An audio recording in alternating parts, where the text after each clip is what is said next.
Hello everyone, and it's time for us to get into a game of Banner Saga 3. Yeah, I hope whoever's looking is ready as I am. And I'm going to take the risk and put the chat box back on, and hope for the best. But either way, let's return back to our struggle of survival.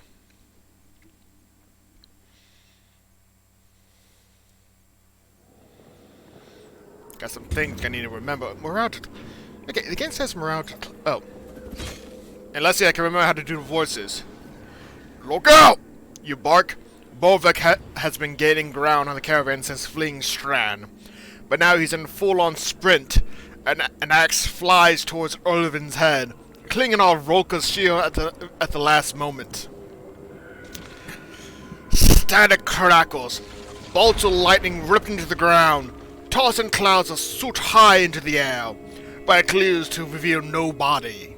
You can feel Bolvik watching malevolently from afar. Then his warped arm returns, disappearing behind a hill. At least he seems to remember the sting, Irvin huffs. Roka shakes her head, picking up the engraved axe Bolvik threw.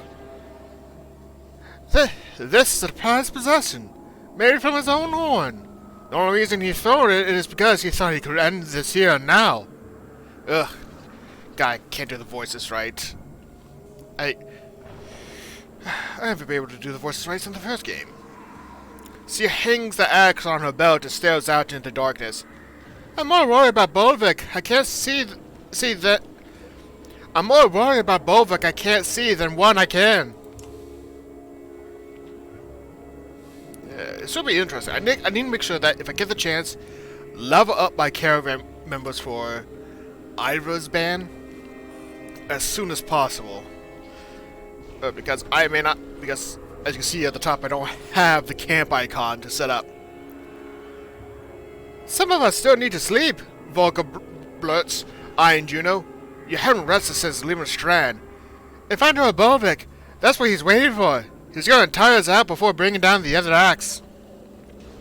Juno replies, I cannot sense the warp approaching. You rest a little and lightly. The ravens chaff at being told what to do. Volker is clearly preparing to say something.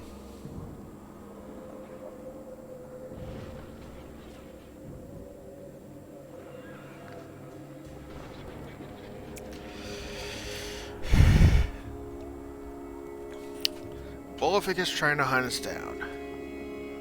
I can let Volker make the call. Support Juno. I'm gonna try and...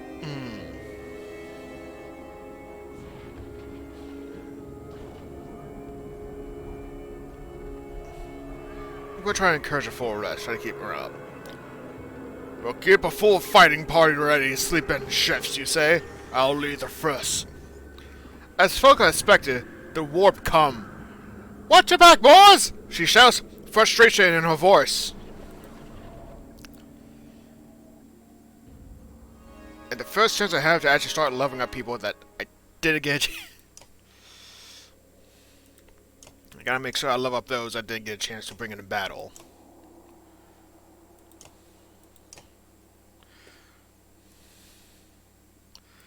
Alright. So right now, Ulvin has 3 abilities. Arc Lightning, which is very straightforward. Troll Stones, pull up. Use to block pass, that one's an iffy. And Mend. Both are very good.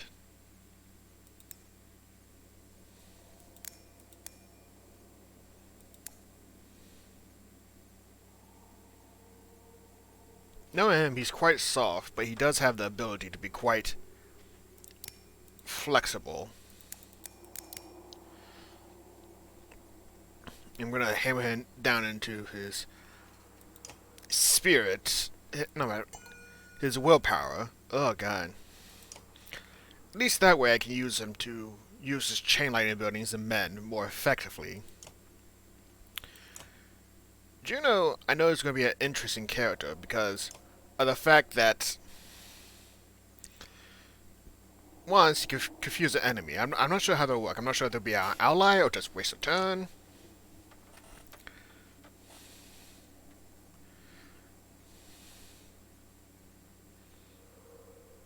and boost willpower, which is it just sounds, and the willpower only lasts till her next turn. Very iffy skill, but I think the threat of life is probably the biggest thing that will make her very valuable.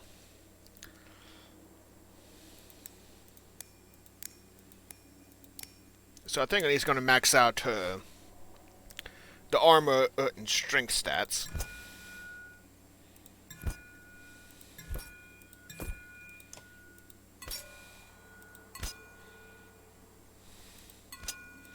And make her have some resistance to those as well.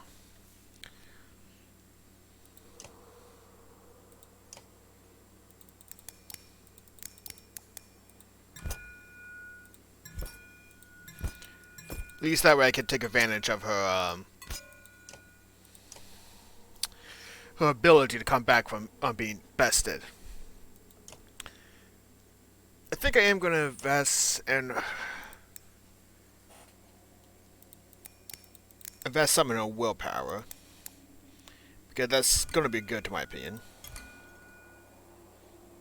And I think for the most part, I'm just going to increase her survivability.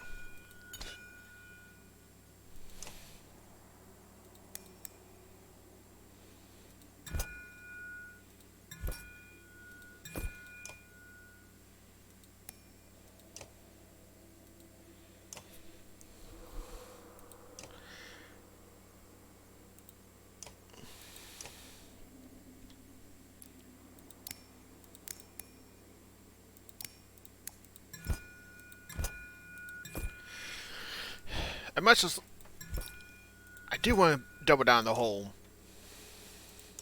critical chances is with the Thrashers. As you may have seen in my previous videos, those extra strikes from Bloody Flares is very effective.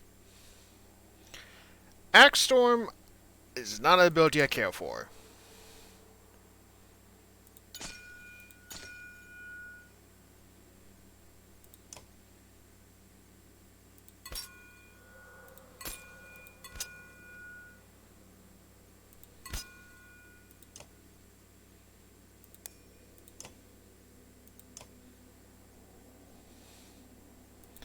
I'm gonna say Apostate. I feel like this is the character. This Stone Singer, powerful dread spell removal, is proof that not all dreads fear and hate humanity. Though the Stone Singer does not speak, it travels with the ravens now. Working toward what you expect is the same goal. I think this is the Stone Singer that I sort of had joined my company when I was playing as Bolvik in the second game. And what I remember is Rupture. The character's magic seeks out any dredge too weak to resist it and explodes their bodies, killing them and sending stones shrapnel in all directions.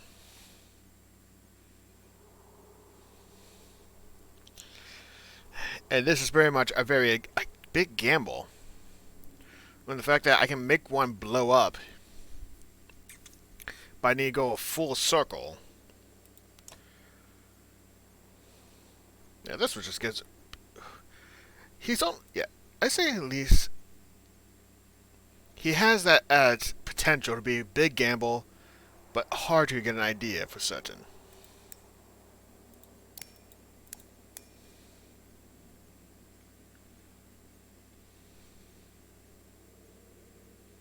Actually, I need to check that ability, the Umbrage. Umbrage? Umbrage? I think it's Umbrage. Ugh.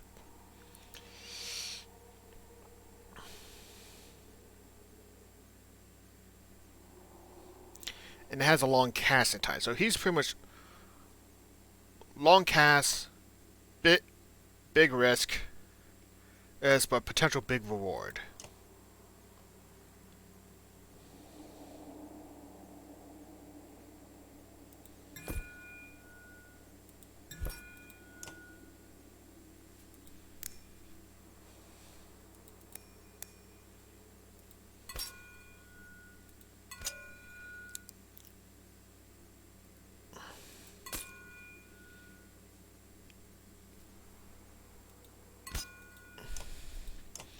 I honestly think the whole resisting damage and armor break is probably more helpful than regeneration of it.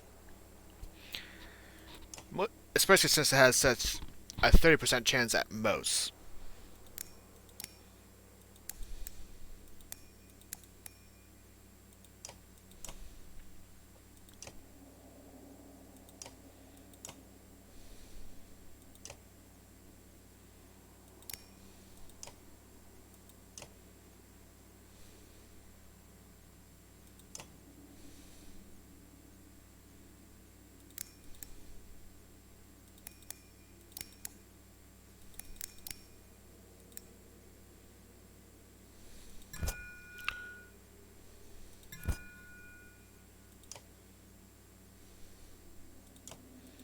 Remember, yeah, he has Tempest and Sundering Impact. He has Heavy Impact as well, which helps deal one strength damage to adjacent enemies. Now that could be good for a critical. I think it's still best to keep him on more the hardy side of survival.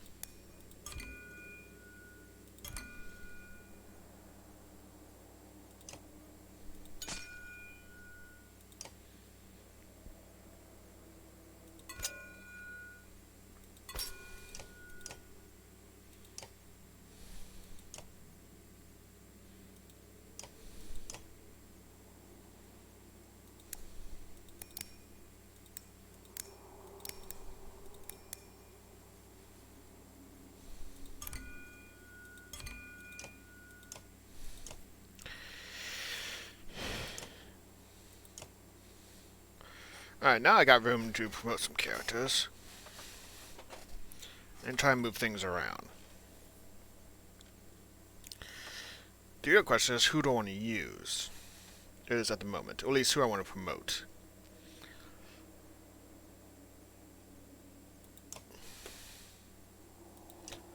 I am going to give Frolka early promotion because I know she's going to be...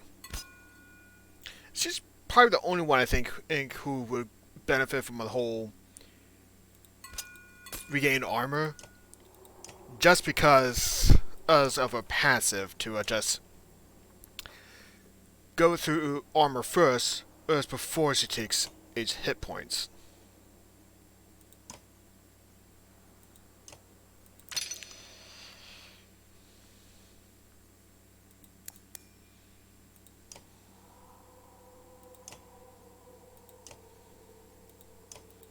I was say, could I assign titles to these characters? I can't remember if I could or not. You know what? I could, because, yep, choose your heroic title at level 4.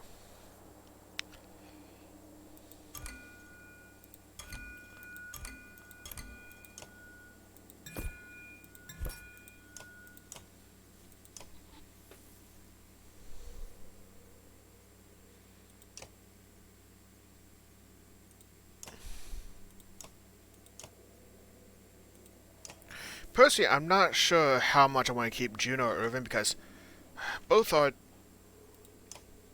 more focused on being, well, quite literal wizards and spellcasters, which has its pros and cons. What I have two is, I think it's very calling it close. I'm gonna say, Irvin, yeah, you can still do a battered round, which is very good to my opinion. So I think I'll have Bach in for now. I'm going to leave Juno in because I'm curious what she can do.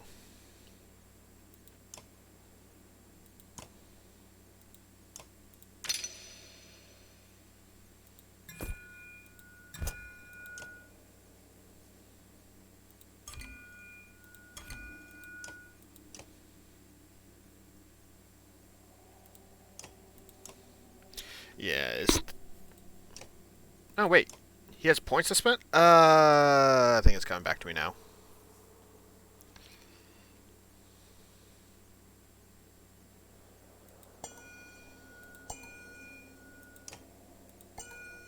Get that whole stuff, but he... Spur really benefits from having good willpower, if you ask me.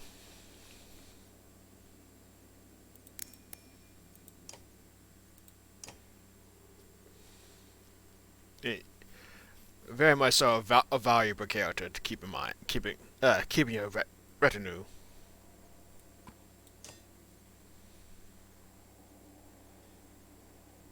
Damn, I didn't even start leveling up some more.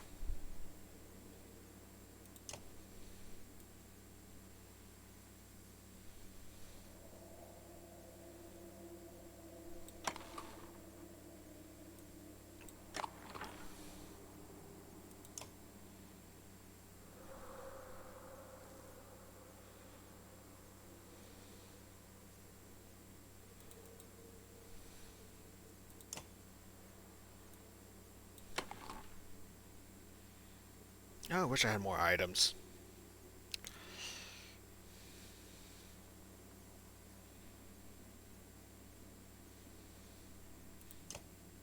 I think I'd...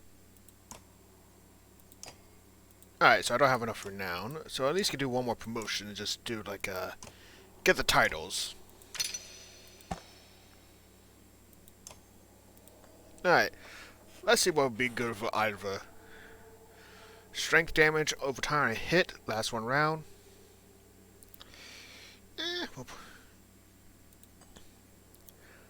Select attacks the same enemy, I want to say that's a Thrasher. Will on kill. +2 will, +2 will regeneration.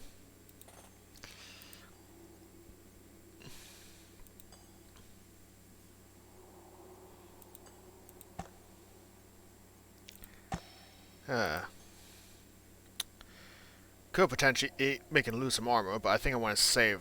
Actually,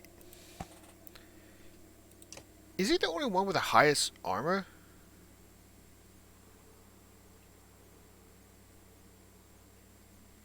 I'll be son of a gun. He is the only one with the highest armor. At least I'm aware of. Oh. Well, Volka has the highest armor, but I want to keep her... keeping her armor.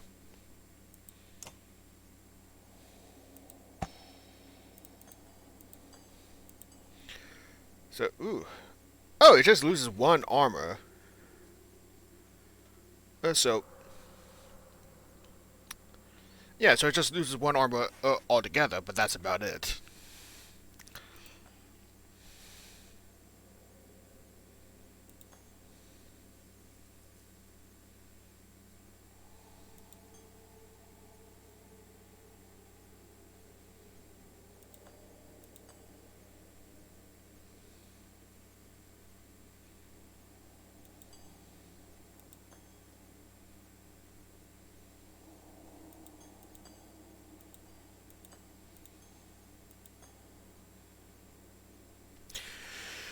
I'm curious if Oathmaker, that +1 will regen and +1 will and armor regen,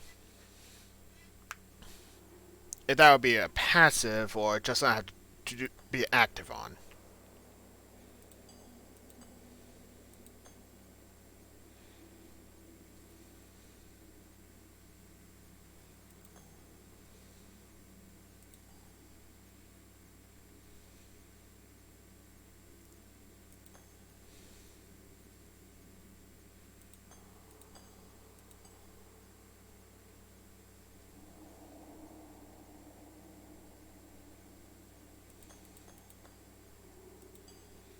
I think I'm gonna give either. I'll make either the mountain for the most part.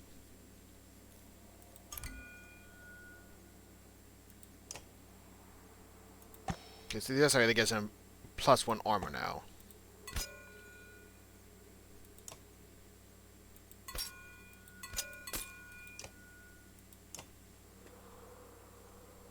Alright, to battle now. There's not much else I can do.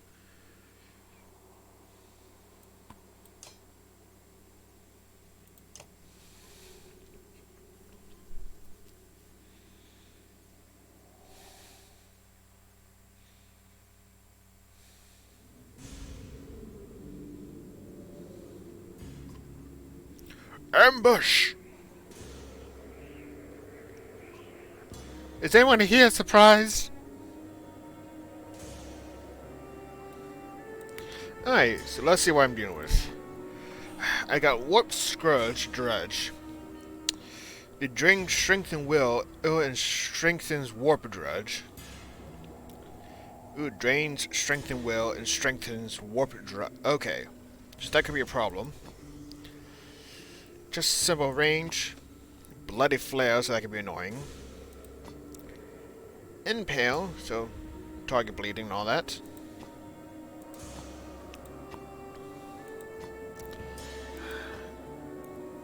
So I got assortment I'm not a big fan of. I think for the most part I'll have Spur.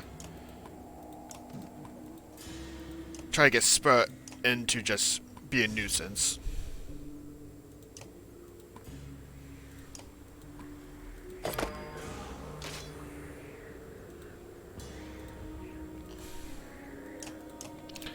And we'll let the enemy come to us for now, see who goes first.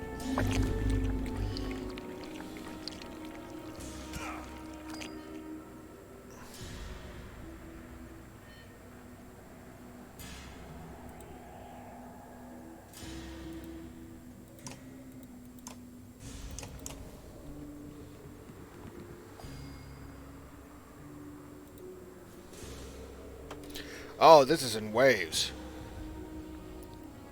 Before a new group of opponents arrive. Ugh. That could be concerning in his own right. But he's not going for a good while. Damn.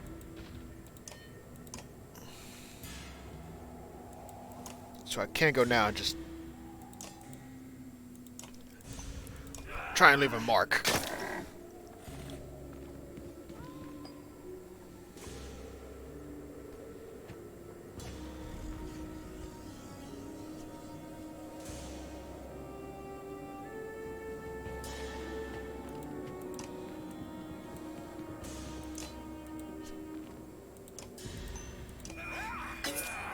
Oh, wait, he absorbed?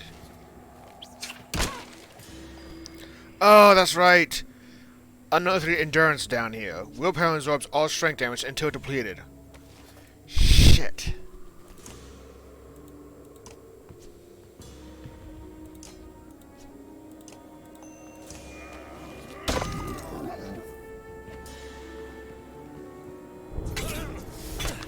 Yeah, I put Bach in a bad position.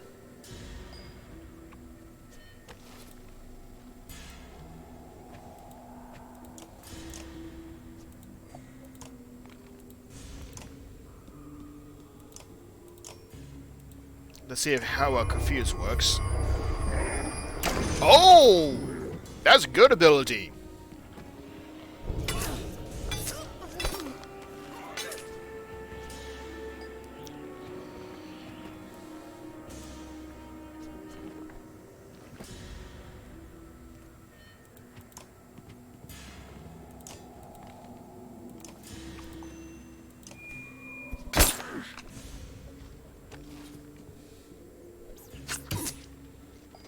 I gotta remember how all these enemies work.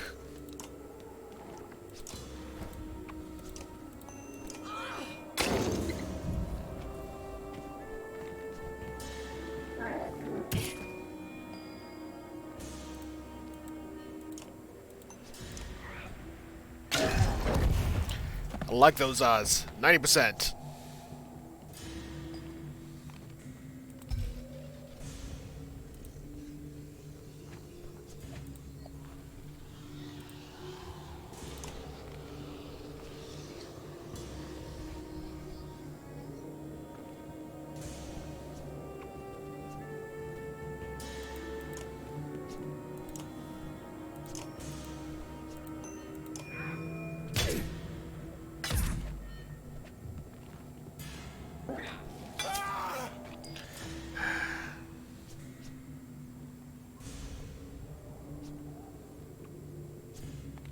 I know I want to avoid that warp ash for a while.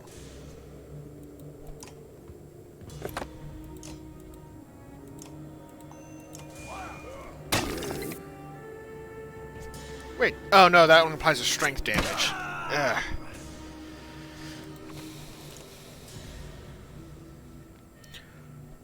Wait.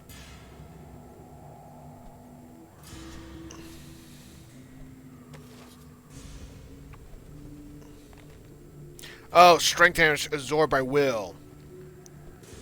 Shit. So that's not fun.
Yeah, I'm starting to think I don't want to use Juno for a while now. Because although that she can come back to life, it feels like her great potential goes away quickly. And that could be troublesome later. Yeah, I'm still not muted. Okay.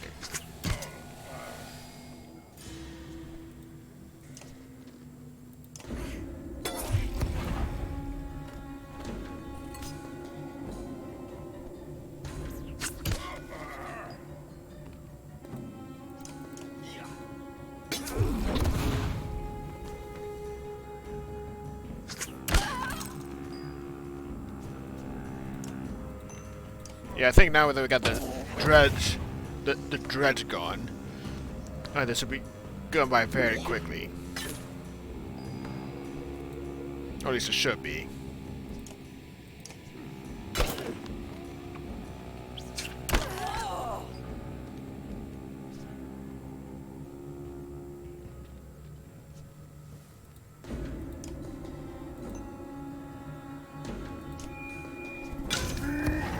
Oh, what the hell? What the hell happened there? Oh, surrounding allies gain +3 will. I don't think that was it, but...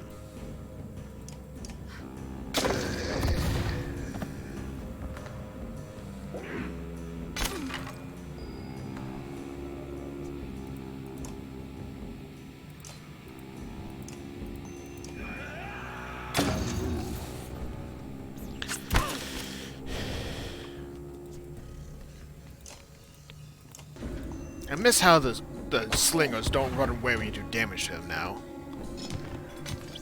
That was a good strategy. Had a good wind-up to do it.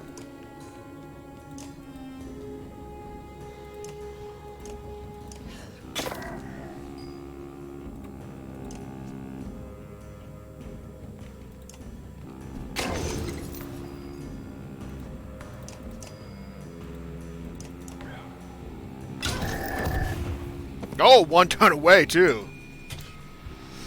Oh, that was good.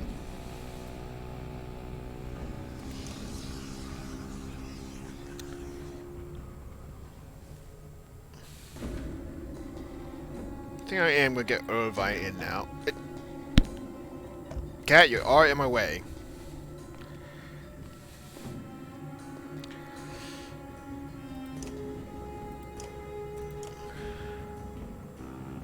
For the most part, everyone's holding out fairly well, so that's a good thing.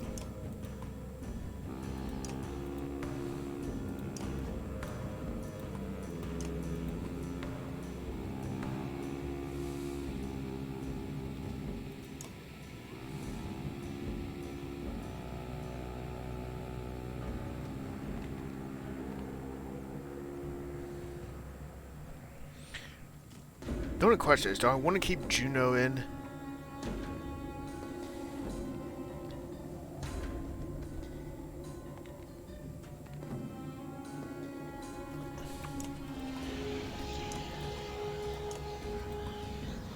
I think I will for now, just get her to rest up. Let's prepare for another wave. Oh, wart bears!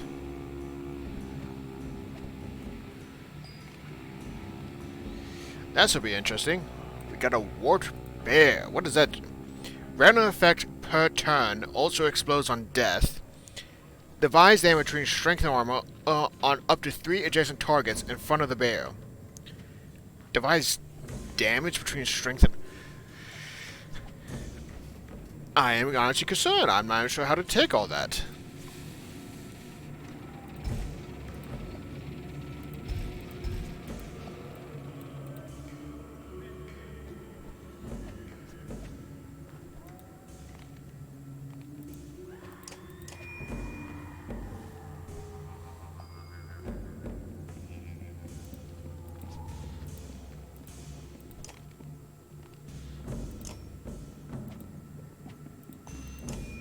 Get some of that armor off of Juno. I mean, Volka.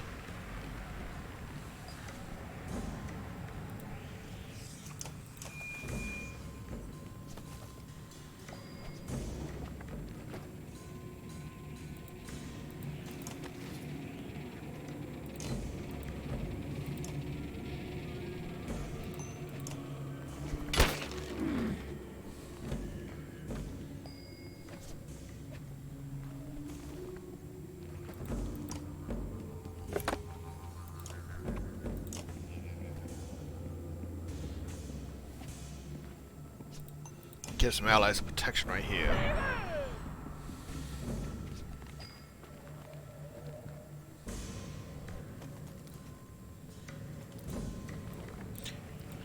These dredge guys aren't going to be coming up for any time soon, so that's good news.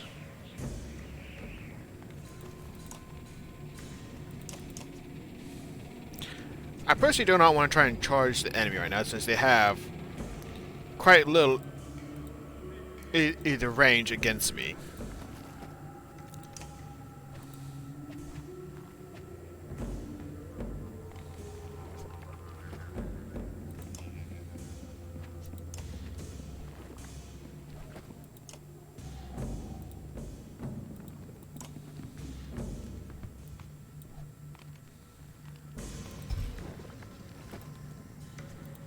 Lightning is wasted.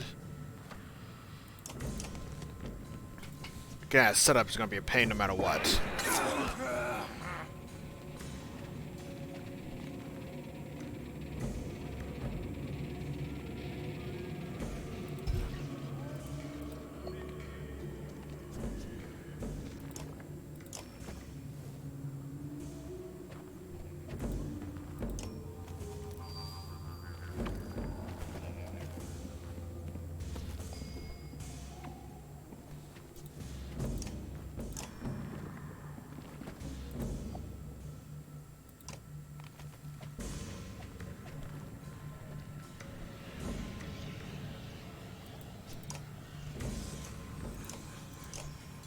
Oh, I am close enough or confused.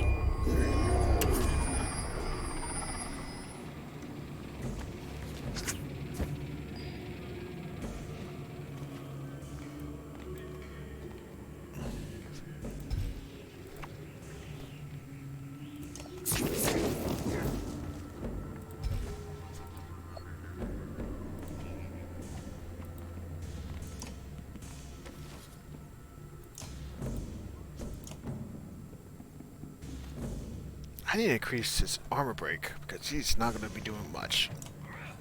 I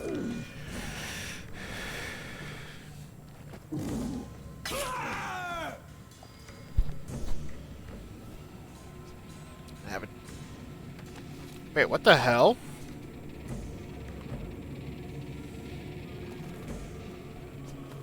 Warping. Orly's warping. Wait, so what does that mean? Is he gonna die, or? R&D, -1 strength, armor, or plus... Okay, so I think... Yeah, he's still alive. Looks like he's still alive in combat.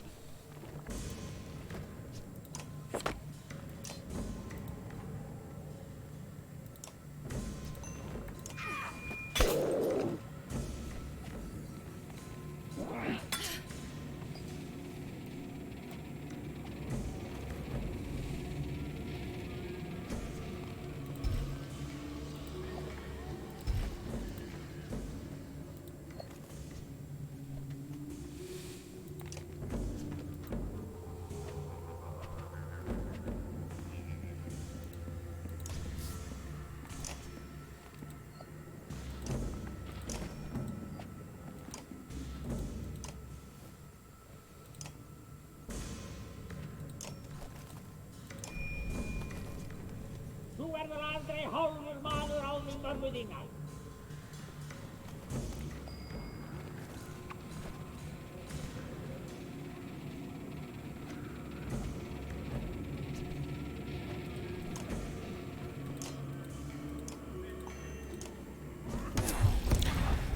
Í dag skal varinn heiður ætta vorra.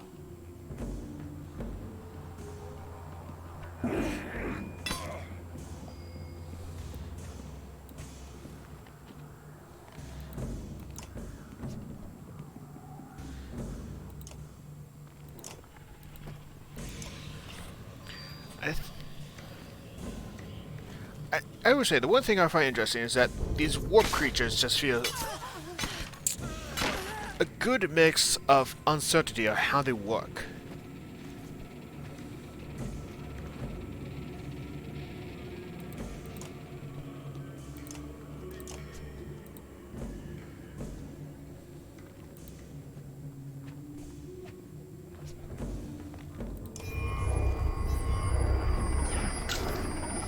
Well, it seems confused, just Johnny just makes things... I'm not sure how to describe it.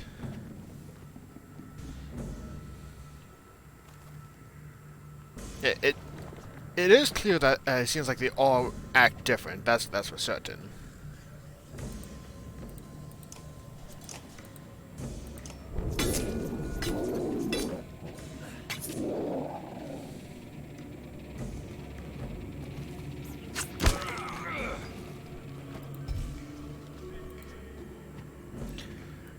I need to work on my ability to set that up better.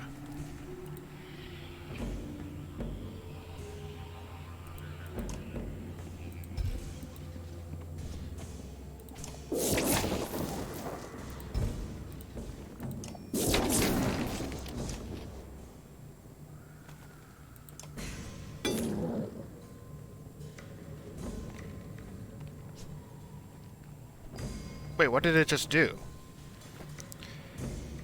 Oh, this thing... Oh, this dredge has an item on it.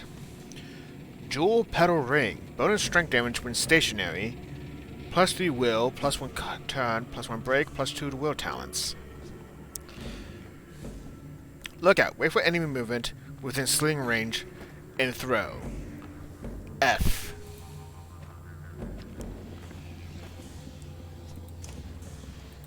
I guess for the meantime, I'll just make this bear waste his turn.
Oh, I got my money back on that one for certain.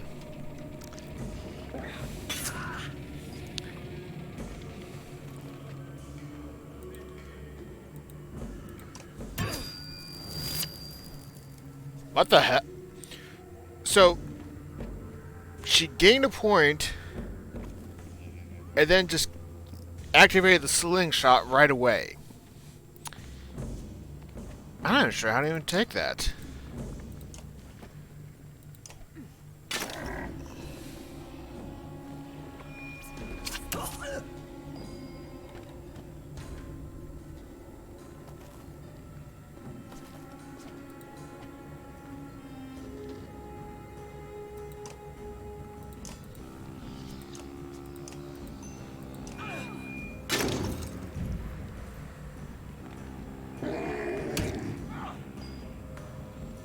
But I am happy I gave everyone those resistance and stuff.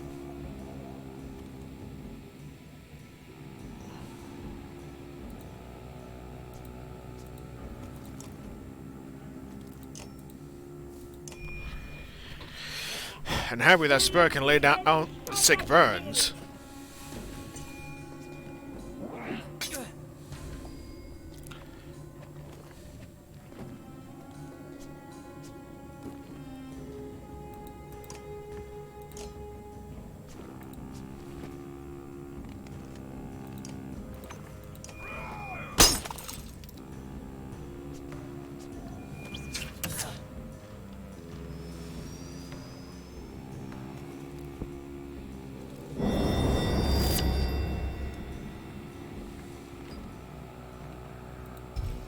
I would say, personally, I think I'm wasting these lightning bolts, but in some sense, like, is that wheel mix that it's better to waste them now than not use them at all.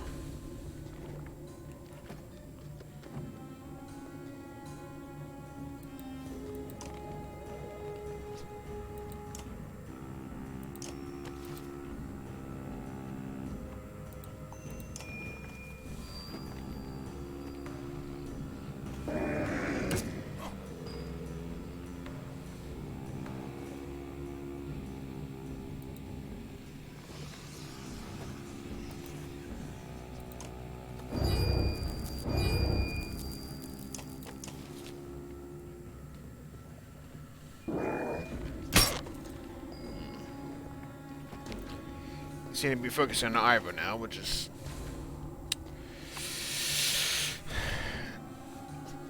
not something I'm actually looking forward to them doing.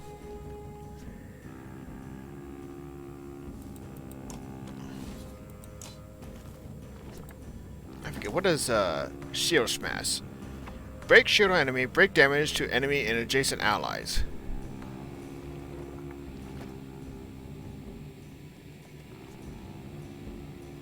This could be one of those big...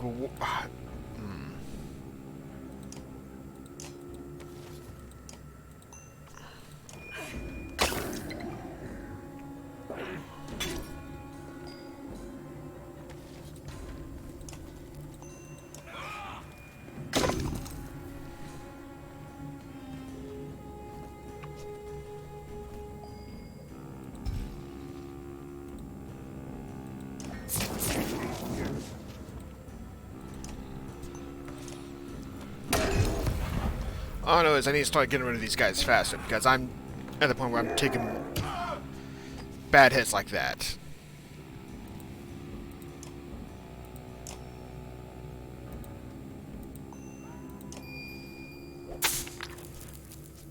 Oh!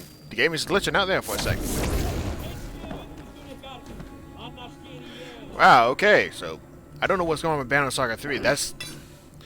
These are the kind of problems I was not expecting.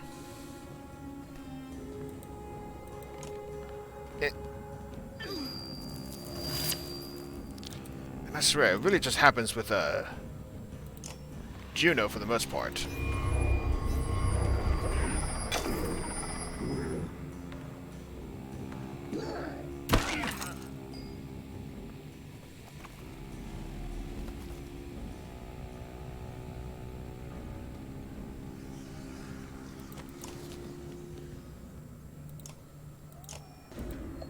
Ah, positioning wrong.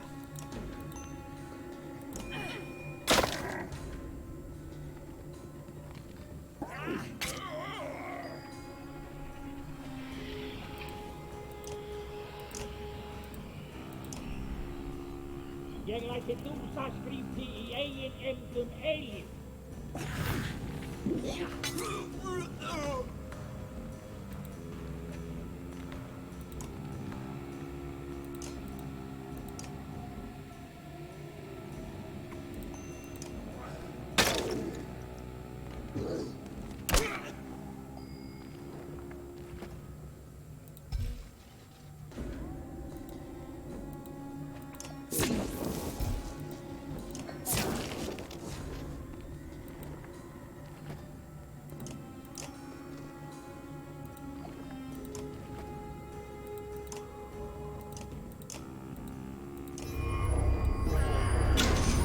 Oh, 7 damage. That was incredible.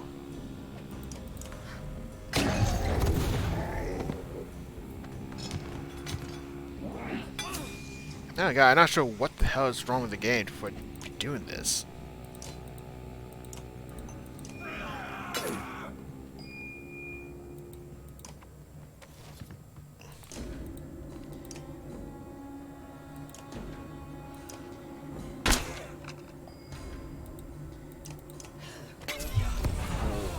Vertu þinn eigin guð í orð.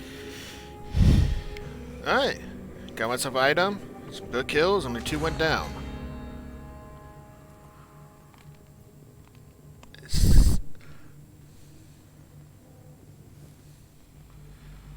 Someone else is perfectly formed. Oh. Took too long to read it.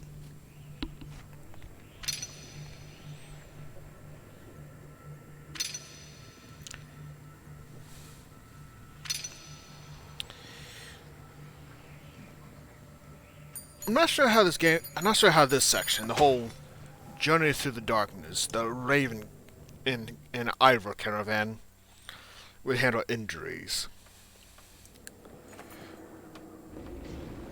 Folka called it. When the warp came, they came hard. There's no doubt anyone that Bolvik has some kind of command over them. There's no doubt anymore that... Oh, yeah. Volka comes stomping toward you and Juno, flicking smoldering black ash from her shield. She doesn't look happy. Let's get something straight, Juno. You drag us out here as captives, and now Bulba's trying to hunt us down and kill us. Do you see how messed up this is? And back there you try to give my ravens orders?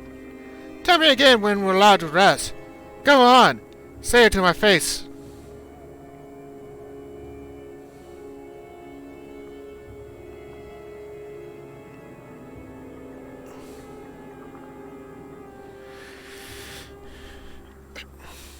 Oh god.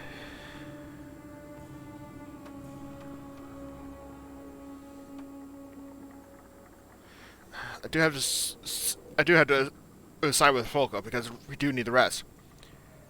Juno's expression portrays no emotion. What would you recommend, Folka? Oh no! Don't you dare pretend to be the responsible one right now.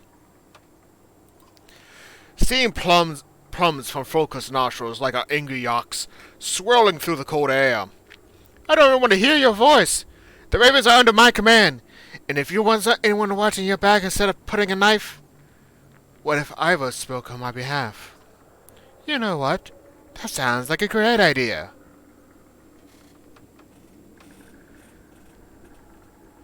If it ends this bickering, I'll take charge. Let's just hope she has the decency to stay out of your head. Oh, okay, so Folka is aware that Juno's probably effing with her heads. The guard stone ahead shimmers. It seems to hold some sway over the darkness somehow. Or maybe the darkness itself finds them distasteful. Oh, wait, more survivors? This is interesting.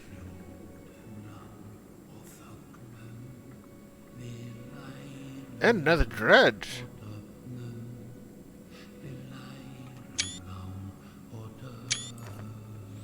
A golden glow greets you, the first warmth you've felt since entering the darkness.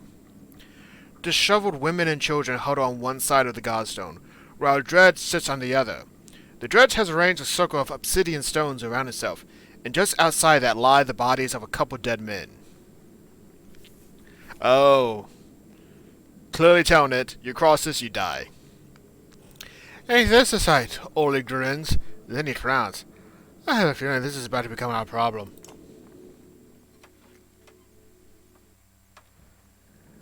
Oh, wow.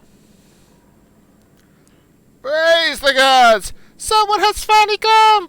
Carrying a divine light! Not exactly. Matronly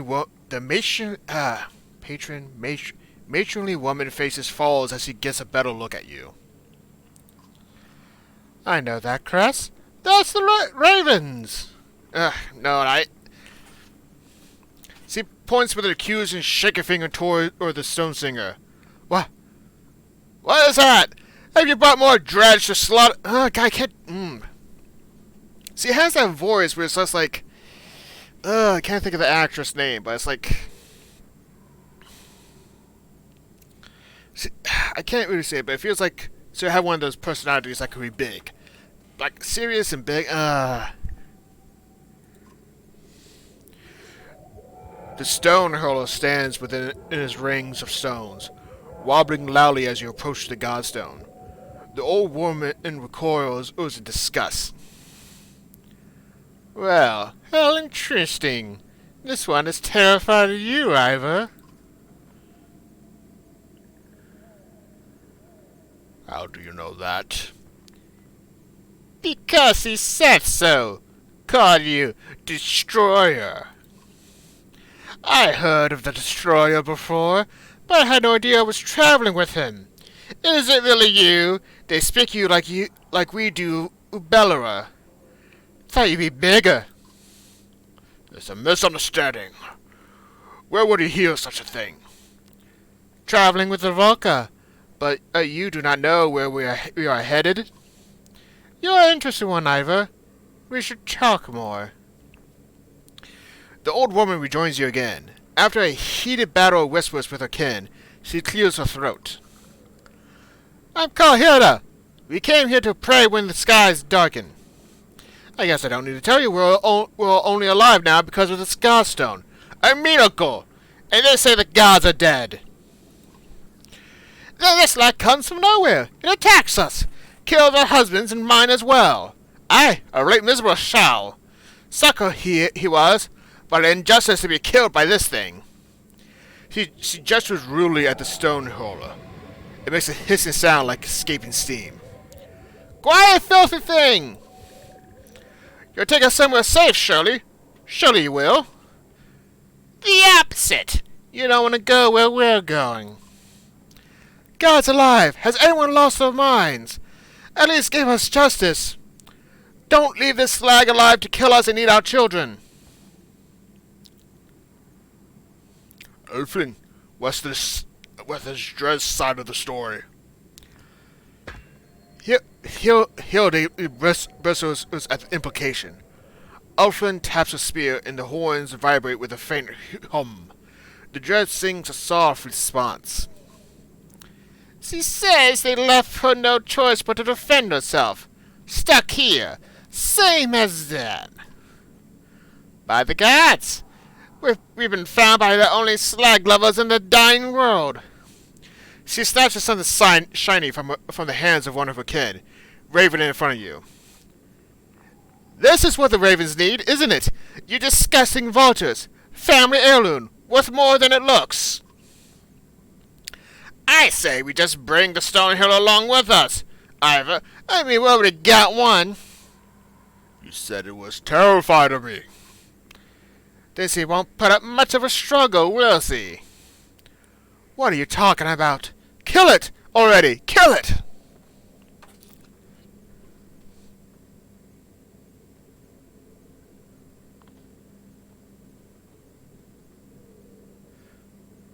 I want the stone hurler, because that's literally a range unit that I need.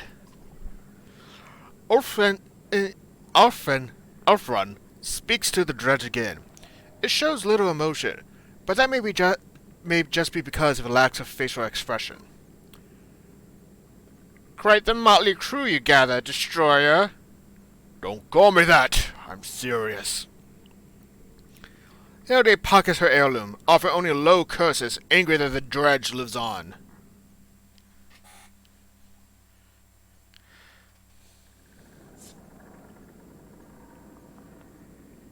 Oh, I can actually rest. Thank God I don't have to worry about supplies. But I want to see what the stone... Castaway, I want to see what they're all about.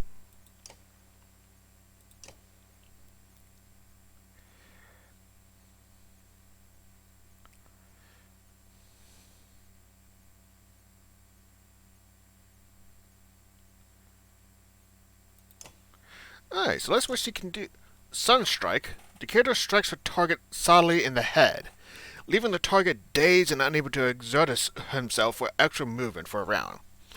Alright, so it does strength damage and it cancels out any ability for a character to use the exertion. In Shadowstone, Decatur throws an unstable Shadowstone onto the field. Although not as powerful as a stable Shadowstone, it explodes immediately. Because the Shadowstone will hurt anyone around it, choosing where it lands is critical. So Sunstrike is damage. Exertion. This one just armor and strength, but at a flat rate of explosion.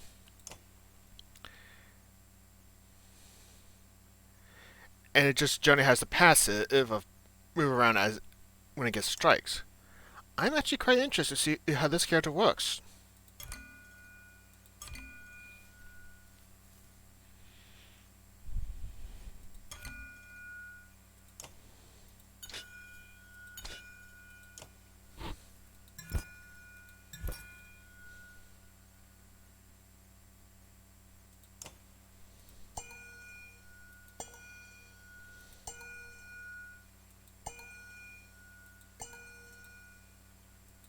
I think I'm gonna give it stubborn.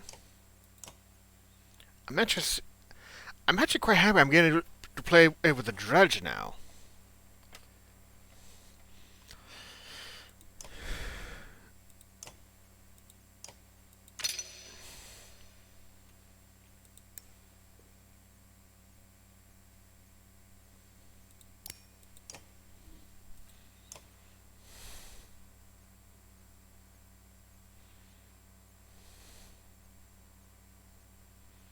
And there was... Oh, let's see. Bonus strength damage when stationary. Ah, God, I don't have anyone at level 12. So I can probably promote Ivor here.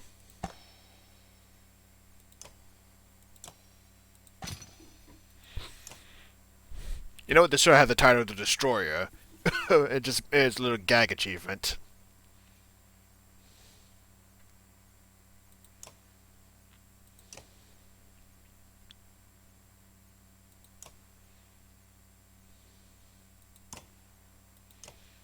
Yeah, the third game really has you needing to have... What's what I'm looking for? A more wide berth that makes sure certain units are leveled up.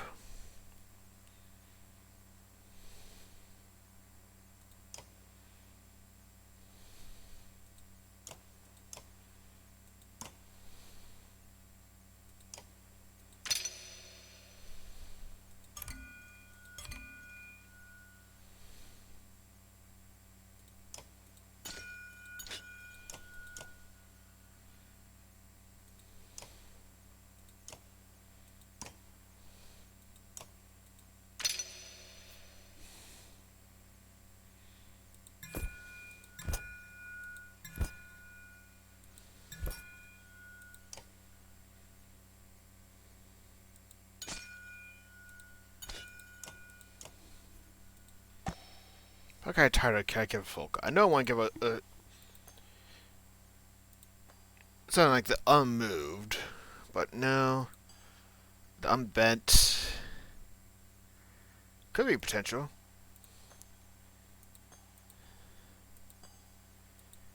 Oathmaker would be a good one. +1 will, +1 armor. feel like that's a general passive.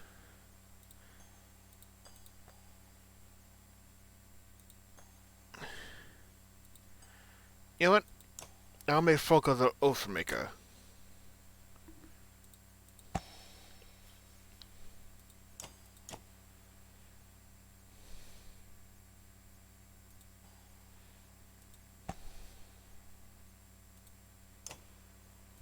Alright, 2 days of rest. I'm not sure.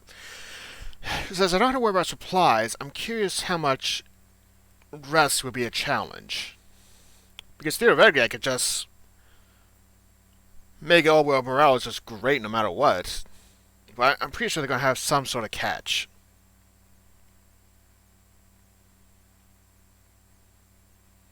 Because it can't be that easy. No. At some point it's going to be a challenge.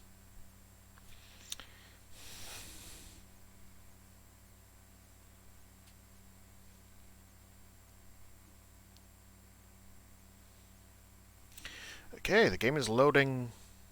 Just loading longer than I expected.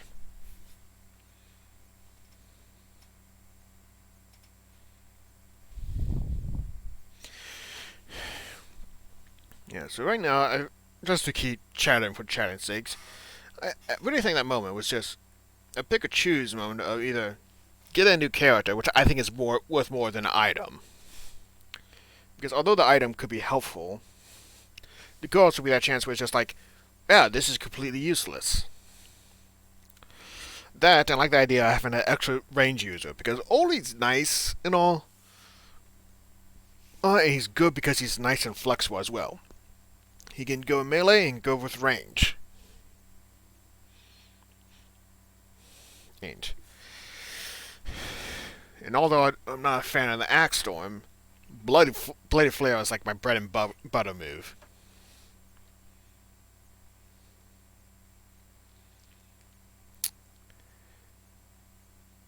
Though I am curious about Hilda.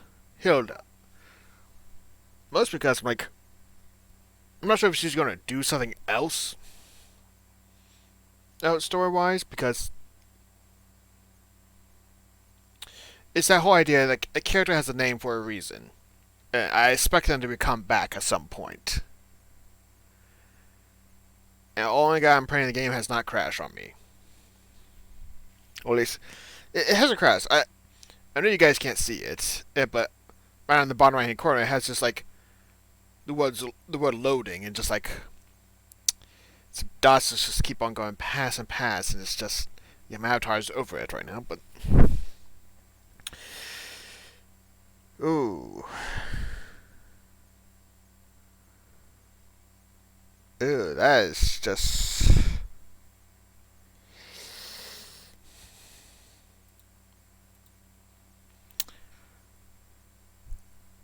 I'm actually quite scared right now. This might be in that whole internal loading screen.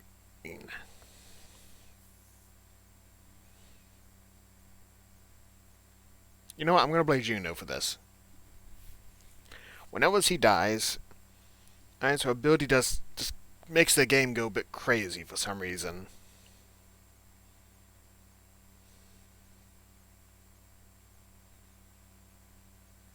Alright. I'm probably going to give it I don't want to say 4 minutes, but I'm going to try and give 4 minutes before I try to do a hard shutdown of the game.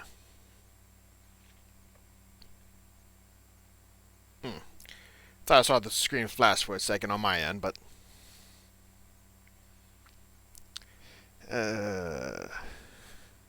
this is really quite embarrassing if you ask me right now. Okay, I don't think I can do the 4 minute rate. Yeah, I'm just gonna put this on a be right back right now and just wait and see what happens.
Alright, well, this seems like it's one of those moments where I gotta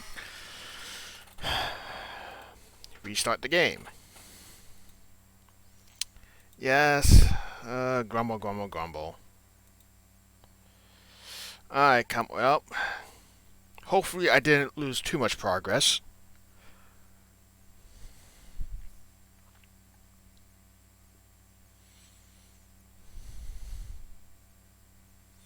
Because that's just annoying. Like I said, I blame Juno. It's her and Irvin's fault for all this trouble.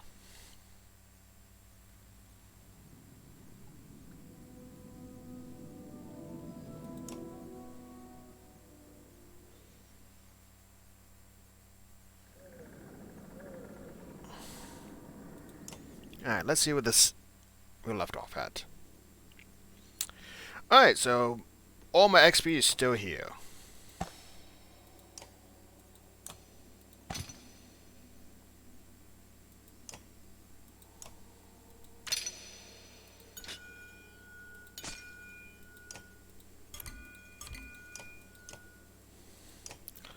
Let's see how much of this I remember.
Alright, here's to the hope that it doesn't break again.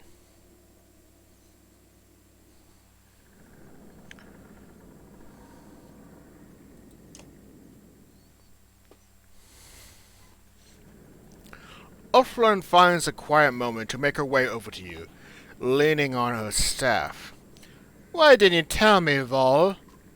Tell you what? About being the destroyer? It isn't something that comes up often in conversation.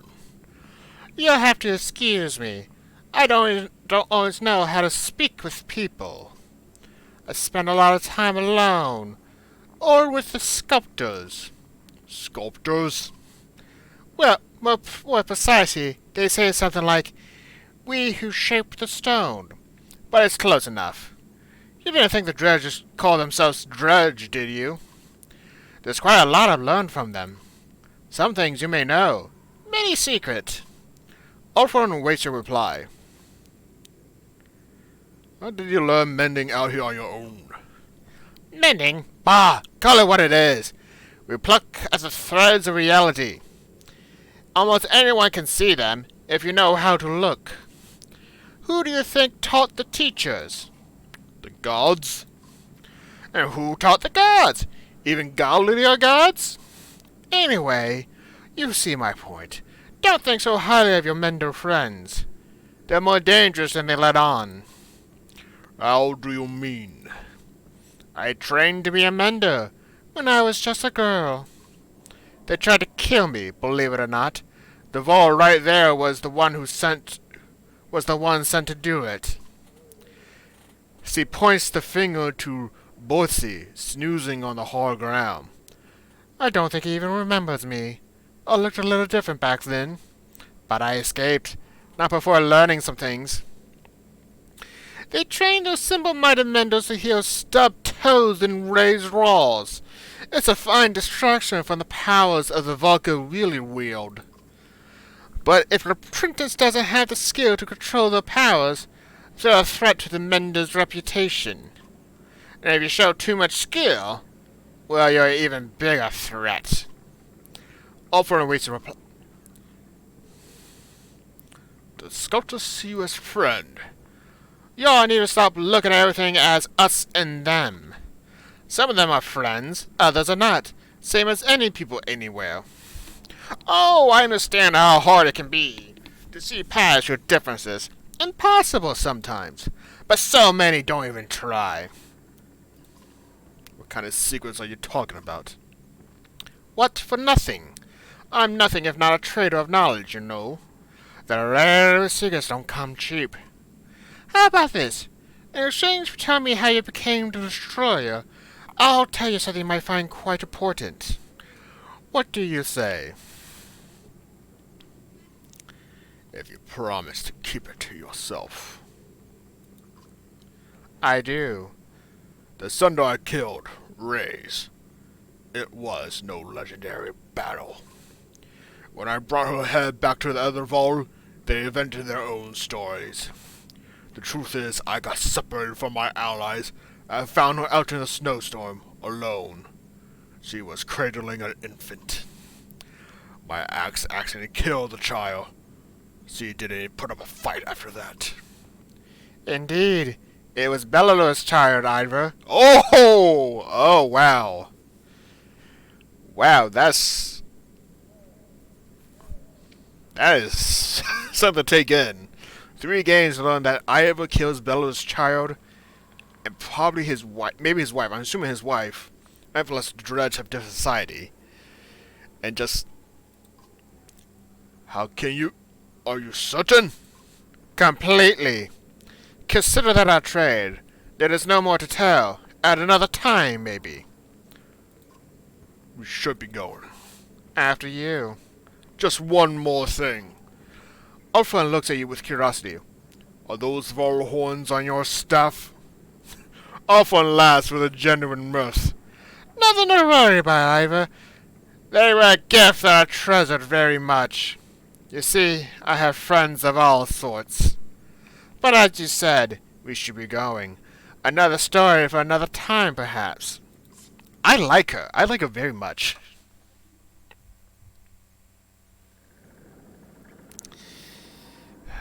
Best to see what's on Folker's mind. You notice Folker standing alone, arms crossed, sporting a deadly scowl. Everything all right? Yeah, we're doing great. Our leader is hunting us down. We've been kidnapped by witches, and now we're arguing about how many dredge we can save along the way. It's the kind of thing a little girl grows up dreaming about. I get your point. She glares at you through narrow eyes.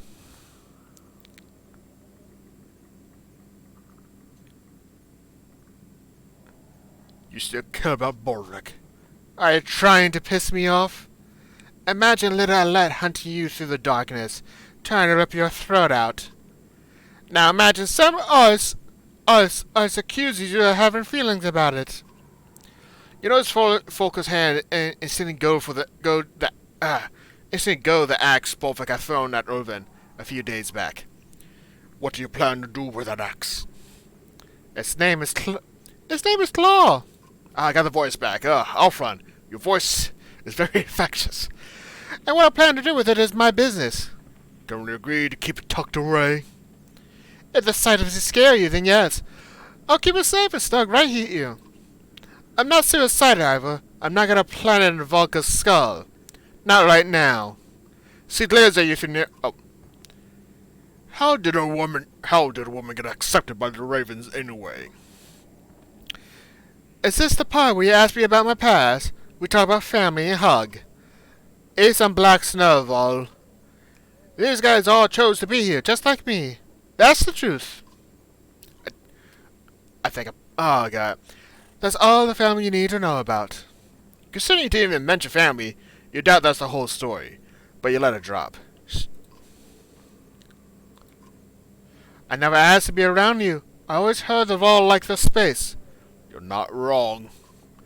Must be nice to be accepted for something like that. My kind treat you like you're a disease if you don't act right. But the Ravens, they don't judge. It's not like I want to be completely alone. I just don't need tedious, pointless conversations with every idiot who has an idiot opinion. Go on. Oh, damn it all. You got me talking about Muse. Are we done here? I get why you came over now. Juno's ready to go. No, I came on my own. You know, I used to be great at telling when someone is lying, but it's sure is harder these days, isn't it? You know what I mean? Let's get something straight. I'll take talking to you over Juno, but you're no Raven. After whatever happened to Volvic, I'm not convinced that he doesn't have a good reason for what he's doing. So don't give me a reason to let him, and don't try to get close and friendly. Alright, Volker, you made yourself clear. Good. Then we might get along. Now excuse me while I gather that unkindness. Unkindness? That's what I call a flock of ravens, Ivor. Fitting, don't you think? Yeah. I went too witchy with Ulfrun's voice. Ulfrun's.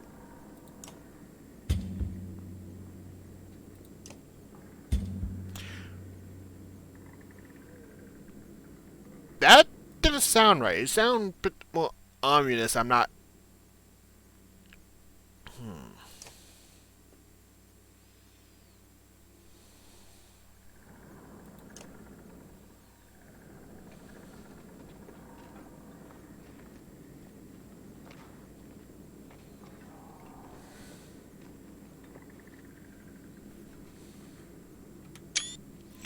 Alright, so interesting enough, the Godstones are still protecting people, so there's some radiance of magic.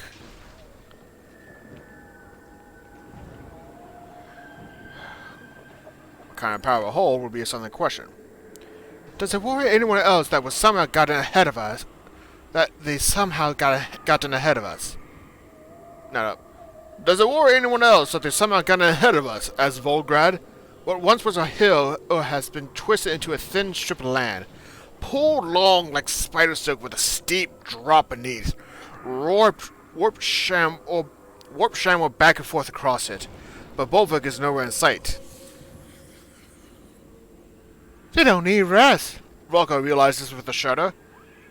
Volvic can't confront us directly, not while the Volker live. He's going to thin the herd all the way to the Ridgehorn. Fad, spits Oli.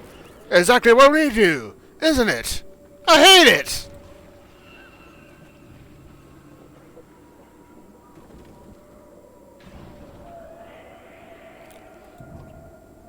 If it were us, we'll lower them across, lay archers to hit them from the wings, while spears come up to fill the retreat, says Volker.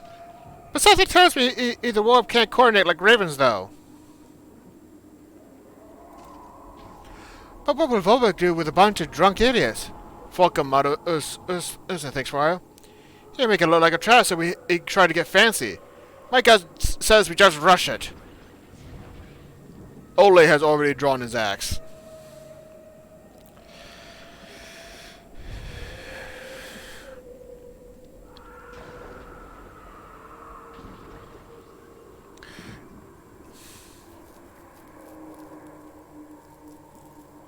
I'll take Volker's advice for now.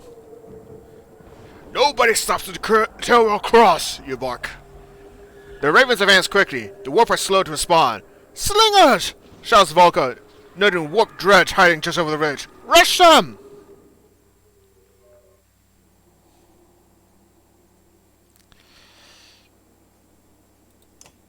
I can't really level up anyone else, so...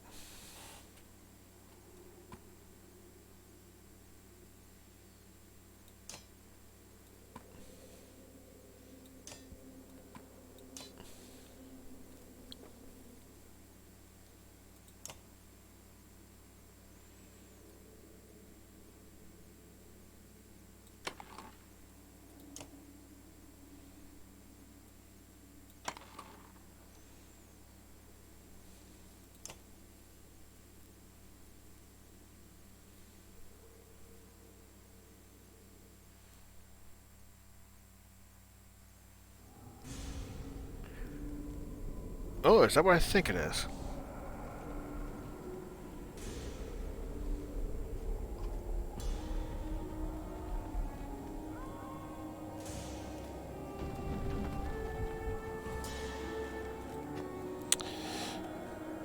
Oh, he's drain. Alright.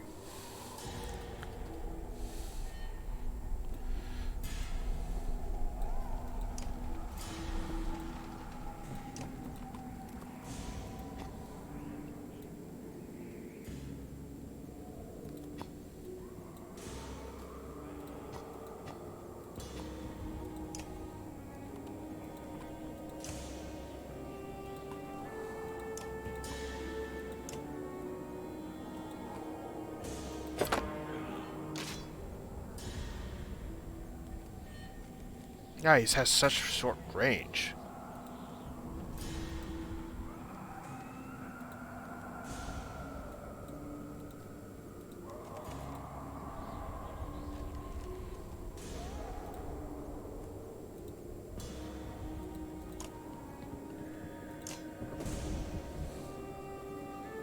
Can't try to go for immediate shield break.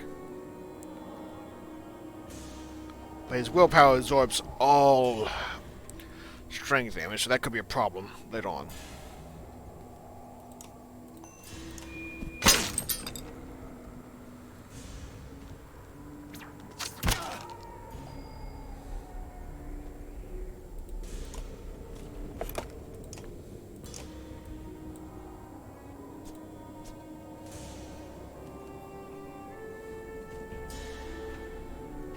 Oh, no exhaustion for extra movement.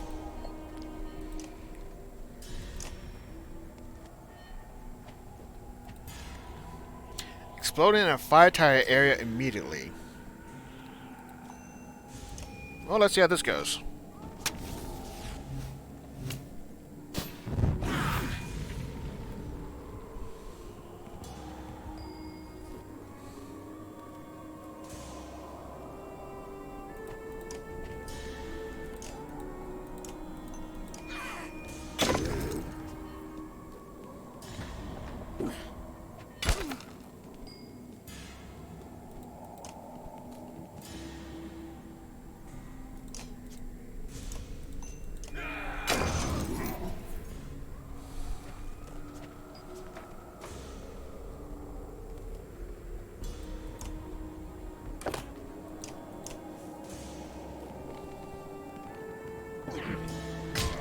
No! Trying to destabilize the shield wall, that's for certain.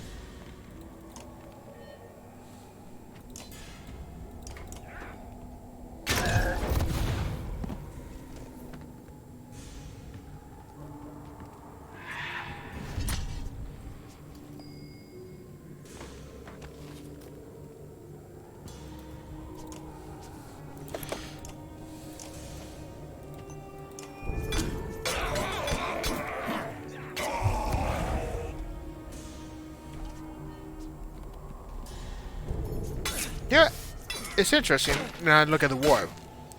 They got... it looks like their heads, like, sort of hollow out, like they become partially destroyed during the process.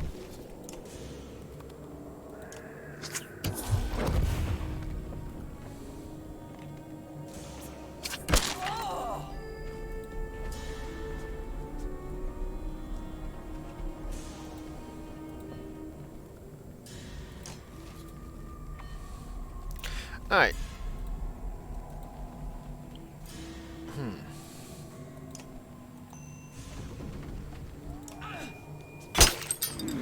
I feel like I'm missing something with these guys here.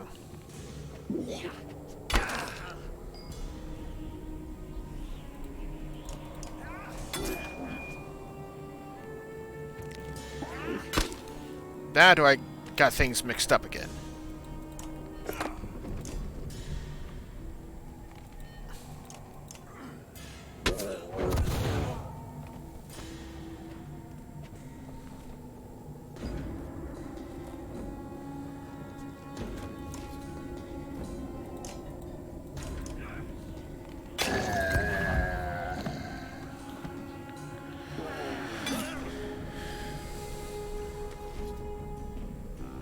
don't know. This is feeling like it's having this mixed of, I'm not trying to describe it. Like, something's just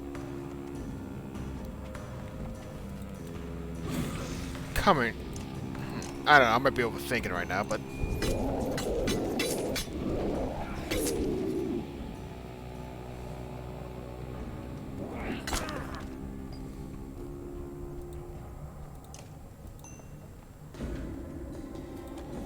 alright. Sunstrike. Good for early movement. Now, I think Castaway is more of a sort of controlling. I don't want to say controlling the battlefield, but obviously has that potential to just cause some form of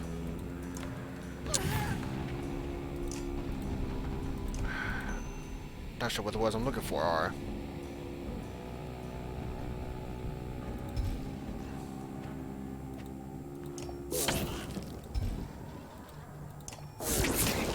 Oh, was not paying attention.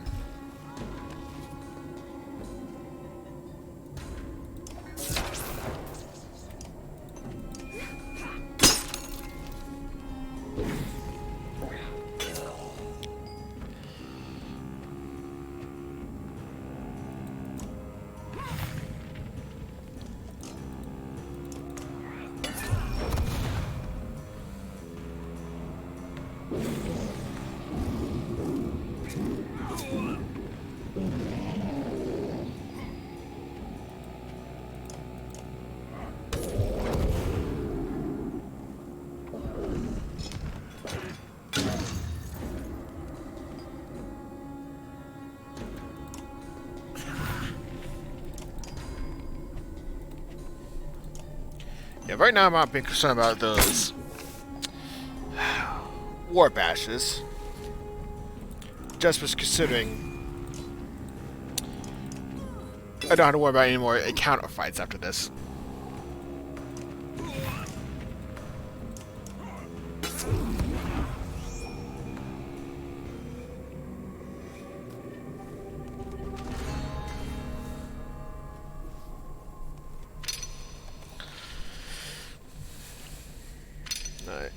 I guess I failed to realize that Orle has a shorter range than I give him credit for.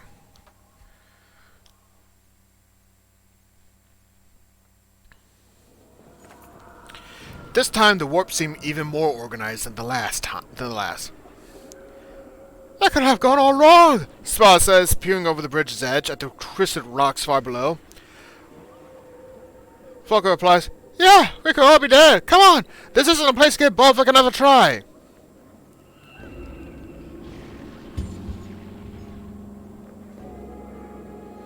Alright, it's clear that Bolvik... We gotta be careful with Bolvik if he's leading them. Because I guess we got tricked to that point. Small, pale orbs wink at you from deep crags in the darkness. A brief inspection reveals that they're eggs. Sulcles, whispered Dutch, pulling one of the creatures free of a shell, stabbed through by his dagger. The Stonehollow who joined you at the Godstone looks upset at by the dead thing. She darts between a few clusters, making scooping motions, nodding. Are you crazy? Volker frowns. There's a lot of eggs, Oli bemoans, squinting ahead into the distance. Like my fan skin call. He doesn't finish the sentence.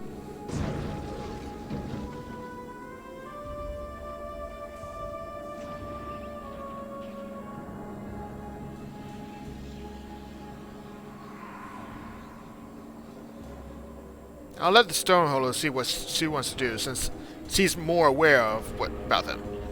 She finds a cluster of palm-sized eggs and begins to gather them in her sling, nodding to say, "This is fine." You're not sure if it's more comforting or terrifying that she's unafraid, but nobody intervenes, and soon you leave the nest behind. Ew. Wasn't expecting that achievement like that. The caravan stops to rest their feet and eat. The only good thing about this damn beacon, oh wait, the only good thing about this damn beacon we're walking around, and there's no reason to hide a campfire, says Kruma, chomping on some burnt meat. The conversation turns towards some of Kruma's war exploits and devolves quickly into a rowdy debate about who could beat who in a fight. Alright. How about Dutch and Bach?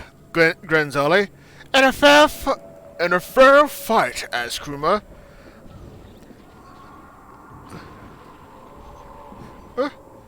Bach and his girlfriend, no question. Dutch pouts and crosses his arms as if everyone else laughs. But I put my gold on Foka over any of you spindle milkmaids, he smiles. Oh god, I can't remember how I did his voice. I know it's gruff to get that. Now in a fight against the Vol, none of you have a chance. The Ravens laugh. Well, who could hope to stand against that killer Bakruma? Quips Spur. Nobody yet. But I hope someday to face down Asunder, says Kruma. Spur grins. What about Asunder Slayer? There's a long silence. What do you think, Thunder Slayer? Kruma asks, putting on the spot. Think you could take me?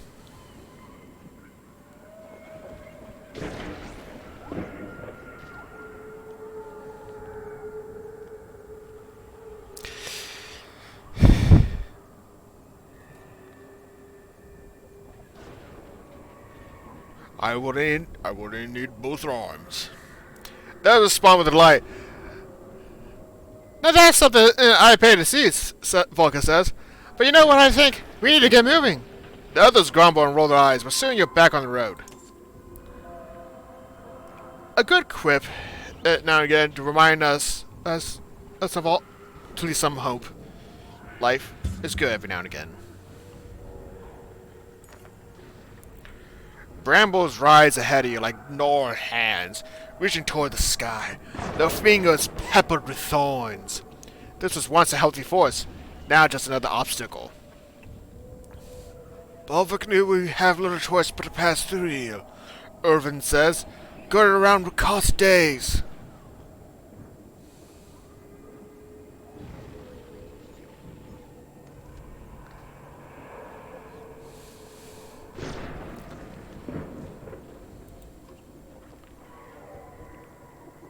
The tired head shake is telling. They'll use the trees so we can't tell numbers of direction. Do not worry about losses once they start coming. I don't expect them to stop. Standing our ground is a sure way to be overrun, but we should go now, before they're really dug in. And she pauses a moment before adding, This is gonna suck.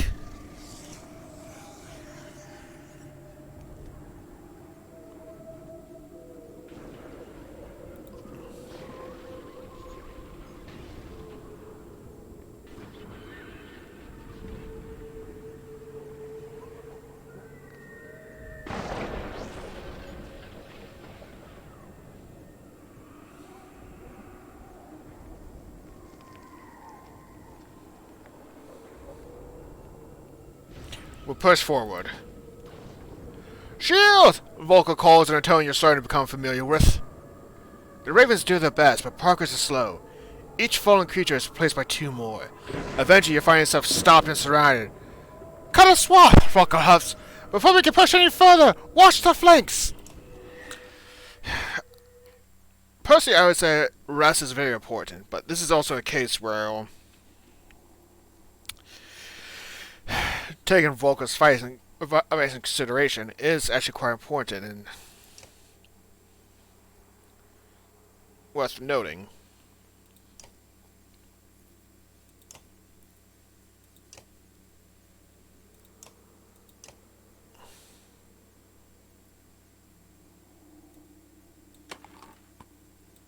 I'll get Mogan involved.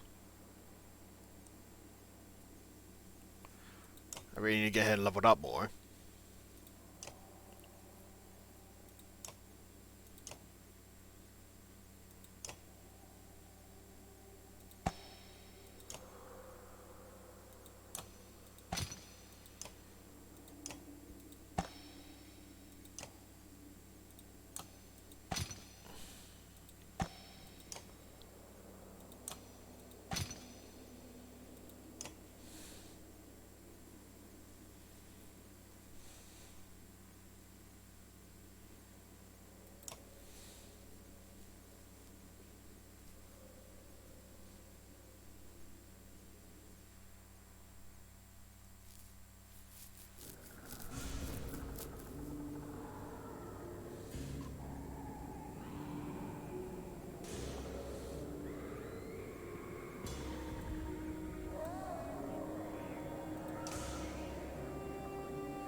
As far as I'm concerned, none of them really have any AoE stuff I need to be worried about.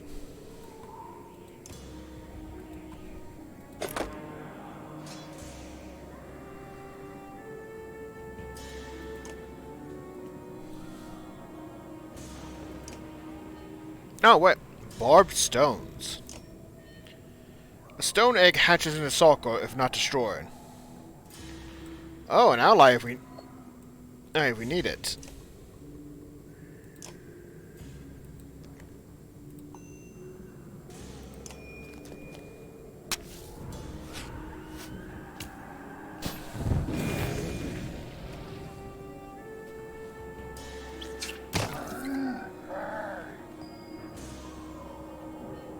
Let's say with the number of range enemies we have to deal with, I'm not so much concerned about the battle, but oh.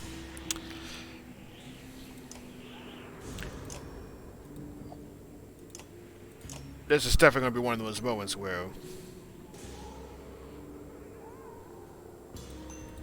Nope. Ah, too late now. That was effective. That is bad.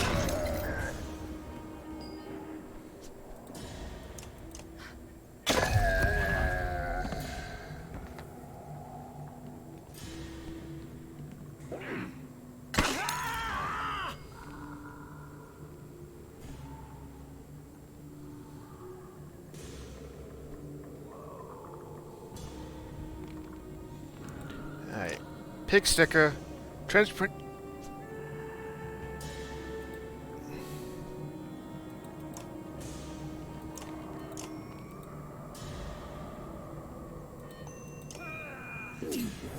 Oh, I got a crit there.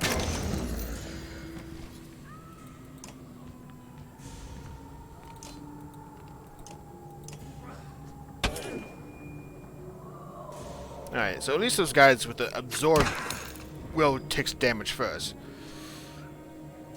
It seems like not much I have to worry about, because they seem to be keeping low to will. That's the good news.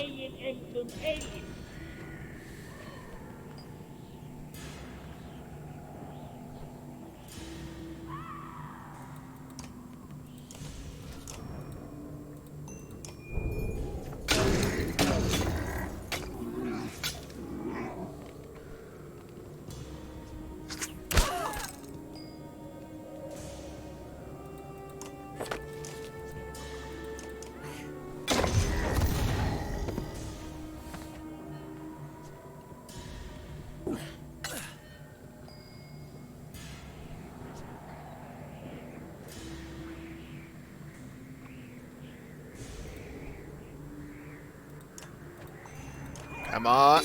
Yes, I knew that was going to work.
I'd say it's definitely a big change from the first two games. Well, first game you had to worry about the whole army thing. Now you're just more or less just trying to have a simple plan of survival.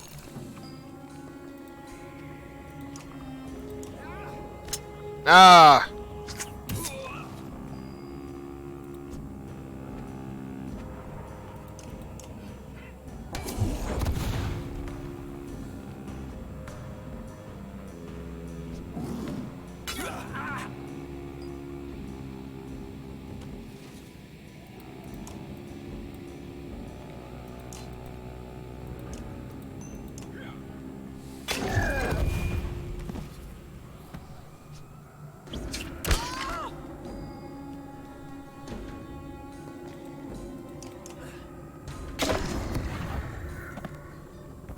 I don't think Bach is gonna... Yeah, knew it.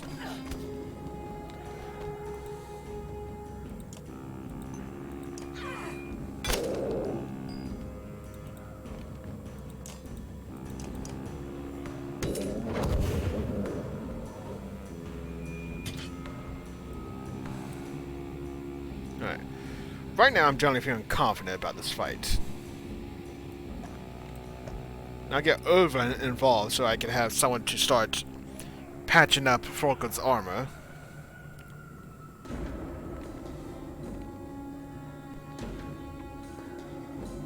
And let's see, who else can I get in this battle?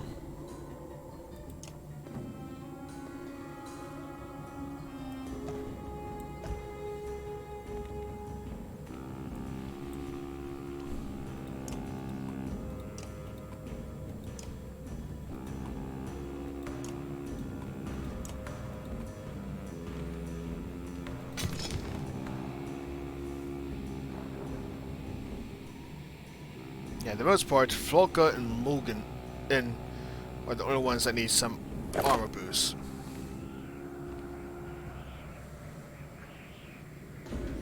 Alright, I like this.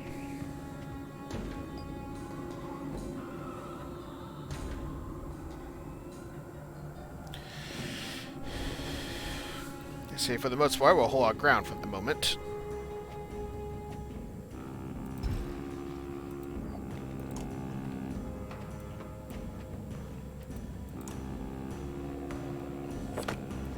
Ah, just out of range.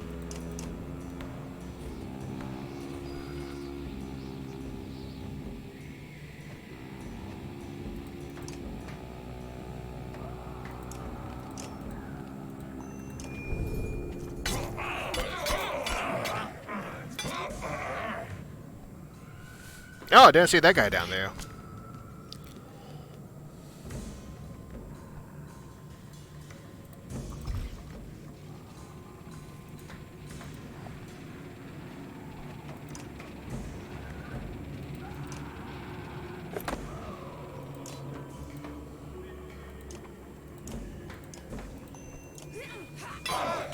At least this right here will be too weak to do any real damage.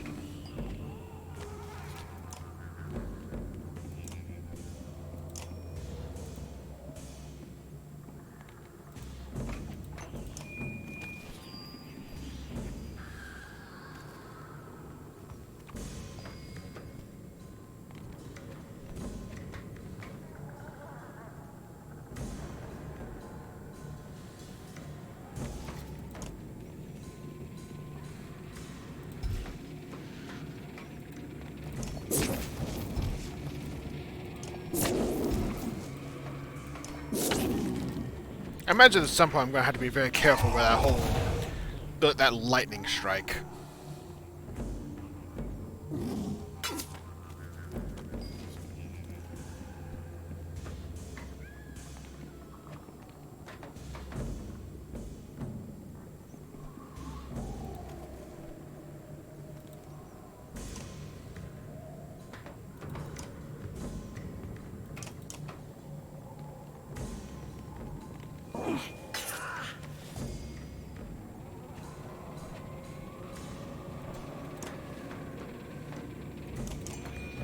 Right now I'm going to try and keep my party together if I can help it.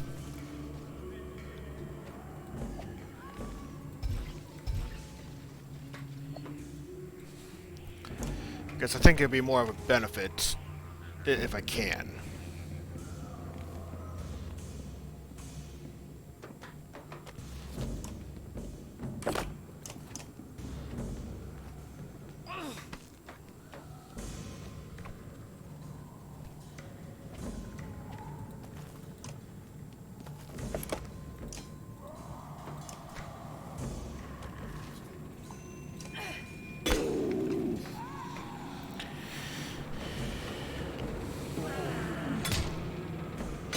Oh, that was a waste of an impale.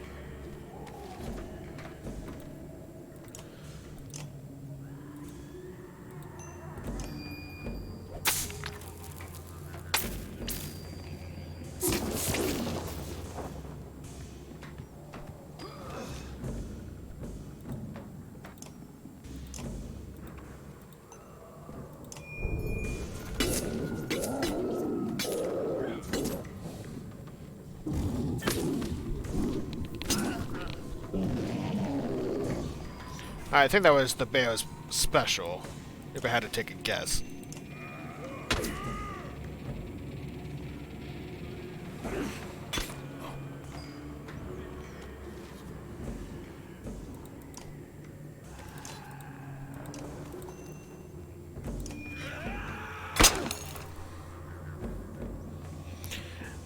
Yeah, all things considered, the warp aren't really a major threat.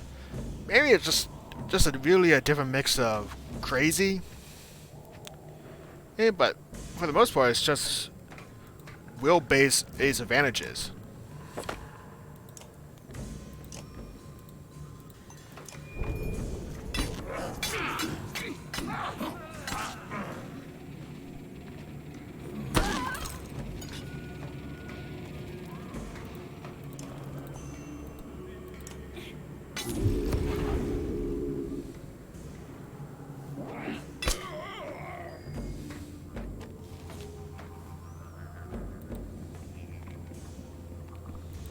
I will say the bears do have an interesting explosion pattern.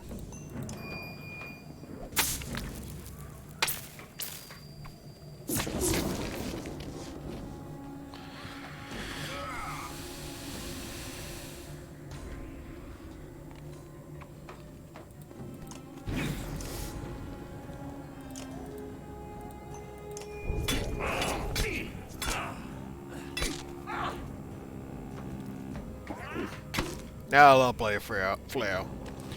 It's the one ability that's just...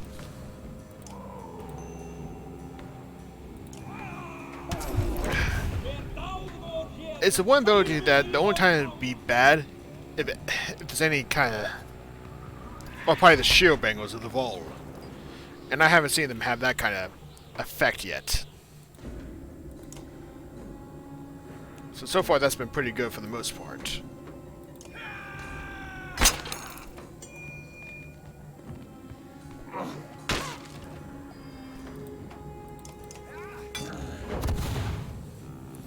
And the reason I like the whole Bloody Flails is just, even when you're at a point where, what's what I'm looking for? You have a percentile chance to miss the enemy. That's at least like 4 guaranteed attacks. It shows like 1 damage each. But that's like 4 damage altogether. That's a guaranteed hit of each one. That does some pro and con damage bonus. Gain of some kind.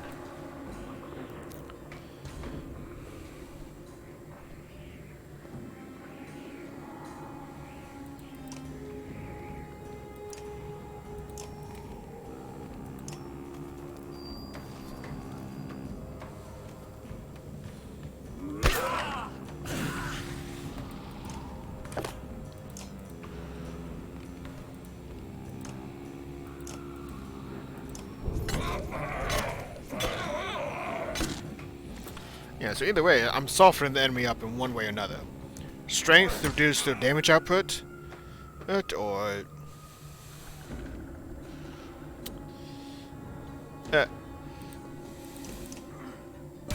armor to reduce to make them take more damage.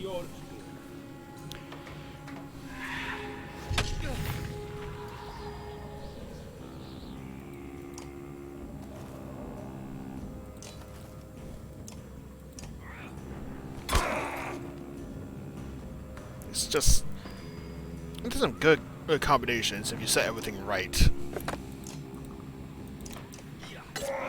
Then pair with a good knockback, certainly does some damage. Oh!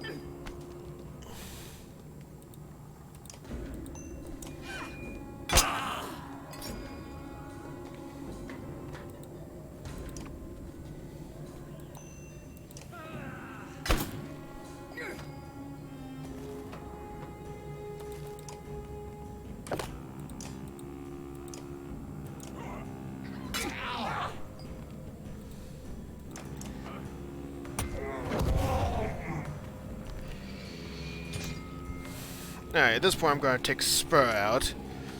He's been great, but at the same time he's taking some good hits.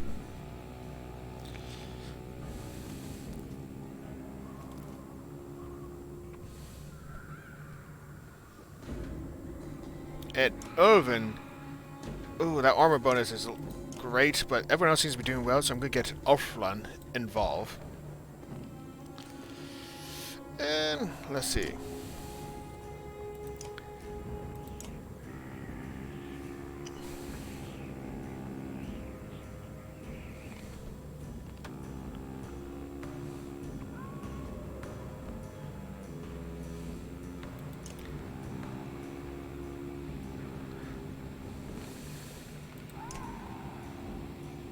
I'm gonna get Brilsey involved. He has the potential to have some good sundering damage.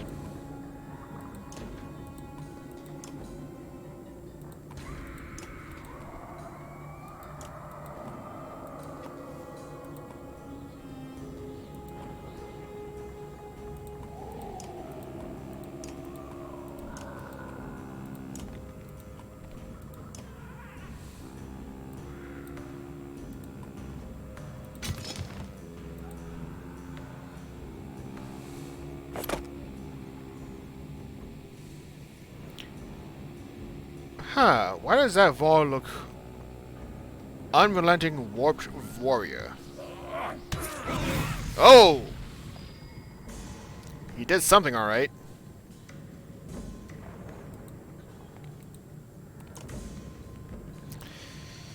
So let's see what this guy does.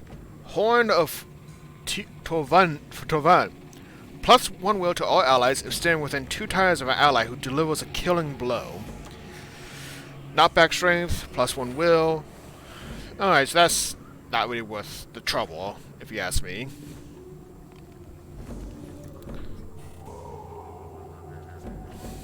Could be had some...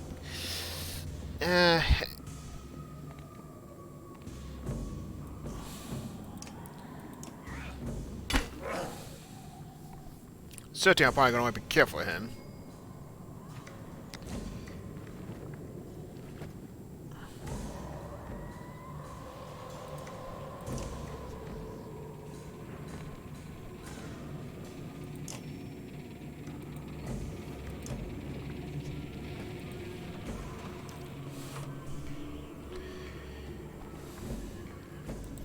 And Rise of the Lightning, that's actually...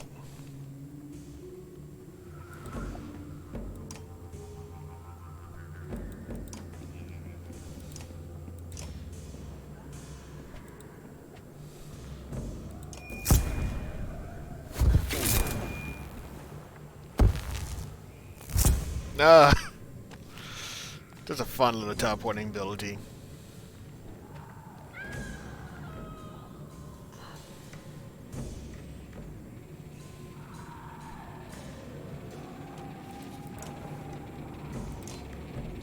Bear or Vol?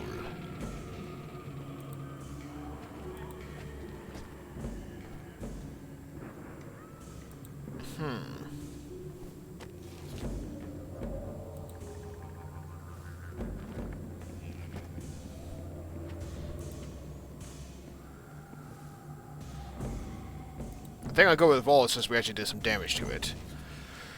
I think that's what my friends would say. Concentrating firepower helps a lot. Assuming you can do it in the first place.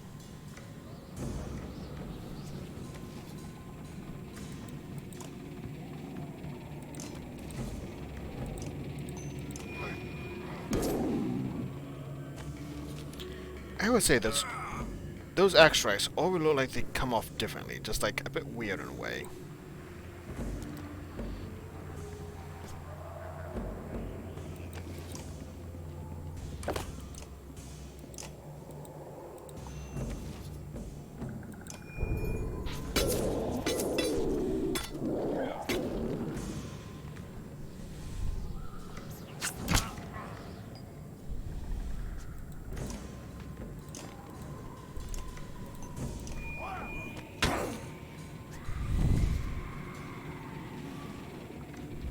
Uh-oh.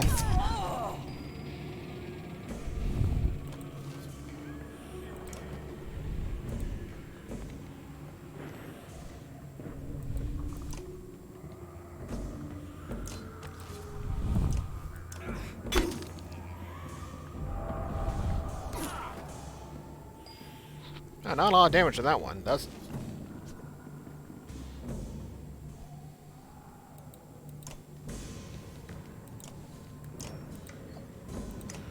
Oh, wait.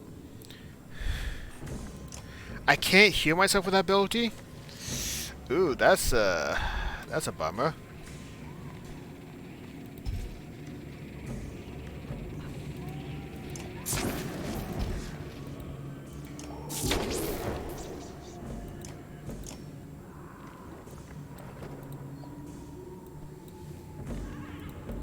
Honestly, you can't do much of anything right now.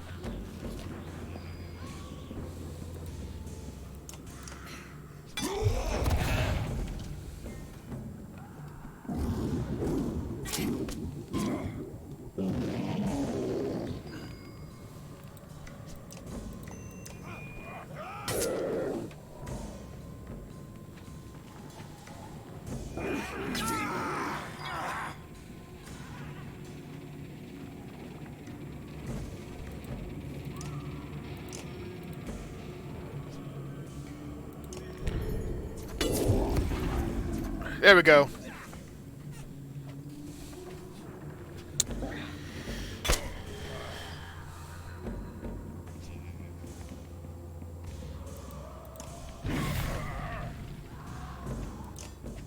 I wonder if walking through it takes into account of how much will you have left.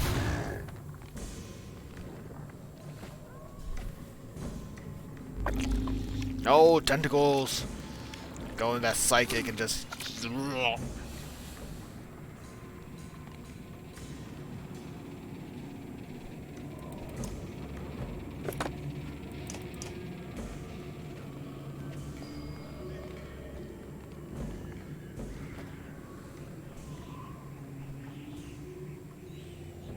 I won't be able to heal him.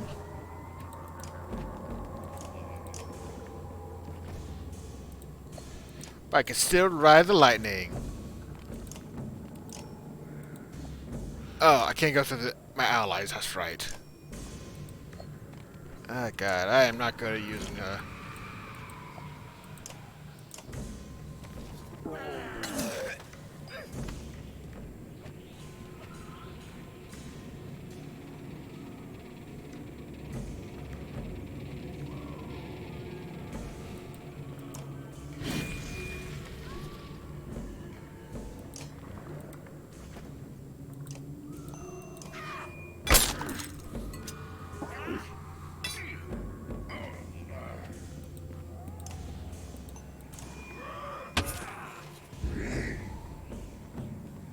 Yeah, the whole Sudden Impact, it doesn't do a lot, but the one thing this game has taught me is that a little bit of ankle biting, at least just a small bit of damage, goes a long way.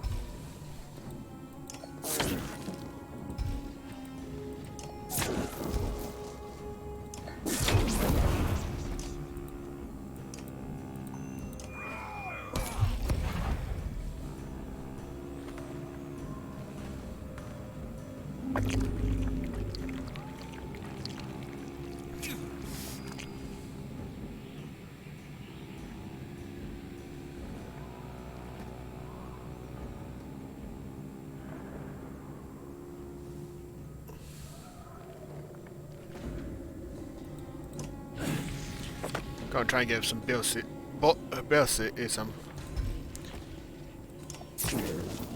bonus to defending.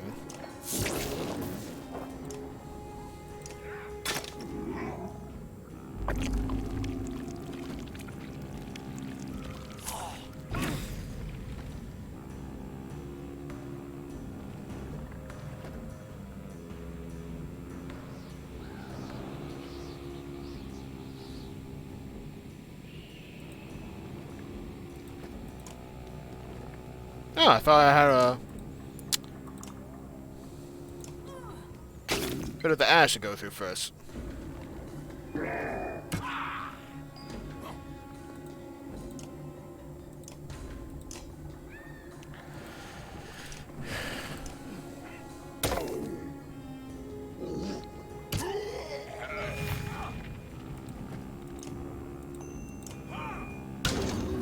Yeah, I think as long as I keep Ivo stationary, he should be able to do a lot of damage.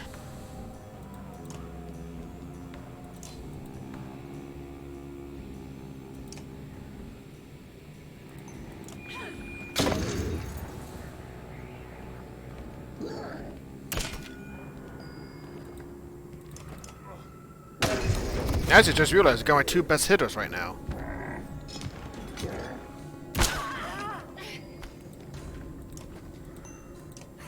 Yeah, because she loses armor first before she loses health, which is a big boon, if you ask me.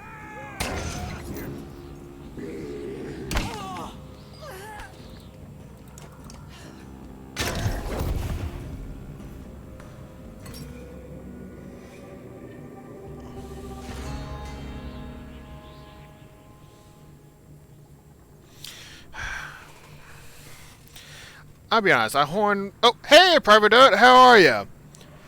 Yeah. Welcome to the stream, I hope you're enjoying it.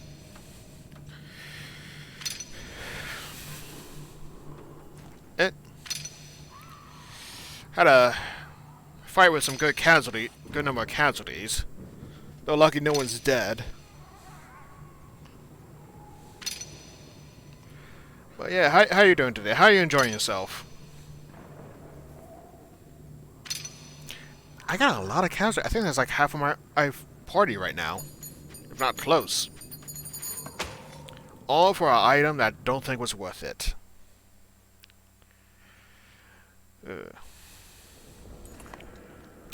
Fighting through a forest is irksome at the best of times. Nearly intolerable in these conditions. You break through miles of razor-edged boughs, gasping to catch your breath in the open air. On the hill ahead rises Ridgehorn. Finally!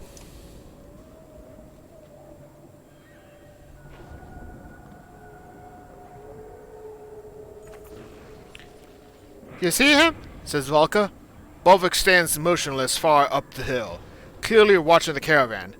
Now I know how it feels for all those poor bastards who saw us coming. I understand what he's saying at this point, says Oli. Expecting us to do what he do, or the opposite. Or expecting that we expect him to. Spur pops up. You know what I do? Cook some food! Sleep! Bet he won't see that coming. Holy scuffs! You're just tired. Walk in, old man. Falker blinks. Spur might be right. We'll make it look suspicious enough to throw him off, and everyone rests before Ridgehorn. No lookout, you ask. As they prepare the campfire, Falco shakes her head. That one makes it look like a trick. But do whatever you like, I won't stop you.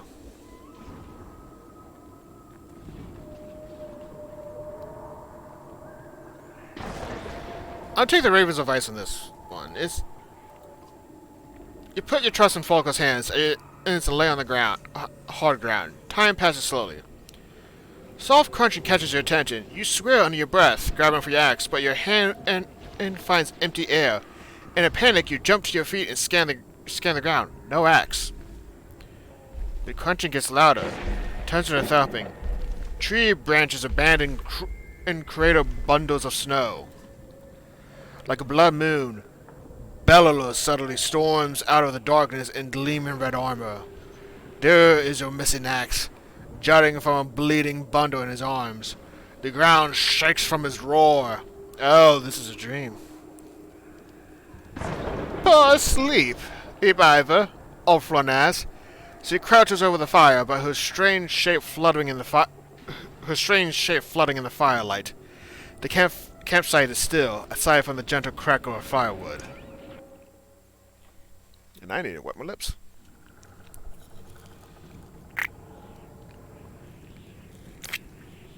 Ooh. Just dreams. Some people think dreams are omens. Those people are idiots, but they can certainly be a fine distraction from our troubles. Not my sort of distraction. I'm sorry if I drudge up old memories back at the Godstone, so to speak. There's more to that story. Would you like me to tell you? I think you should. You've heard one half already. how the Valka came forth during the Second Great War, with fire and fury to purge the sculptors to extinction. She gestures theatrically. I'm good. Got to play some Pathfinder with some good friends today, and got a new... Oh wait, you got a new tabletop game. Oh, what did you get? You got me a bit curious now. So I've heard. Perception. Paint themselves the heroes. What the Valka really did was make their foes a promise. Abandon the war, and they share secret knowledge. The Valka taught them to write. They taught the Stone Singers to weave. Oh.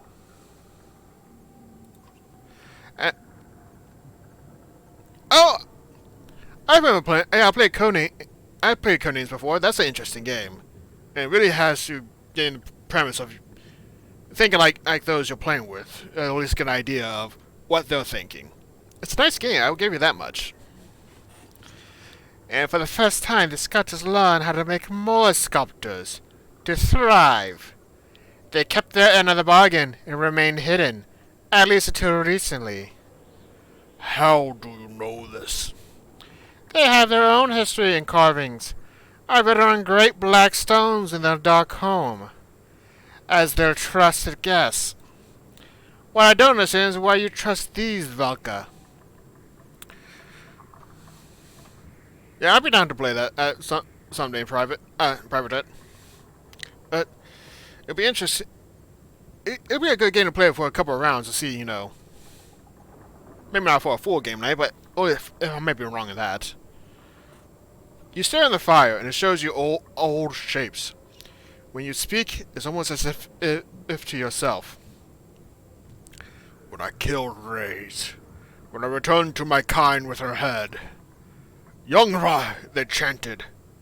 None has slain asunder before. They wanted to make me the king's kinder. I couldn't. They haunted me, Bella and Reyes, and that damn child. Every night like tonight. Maybe it sounds like nothing to have bad dreams, but it rubs you raw.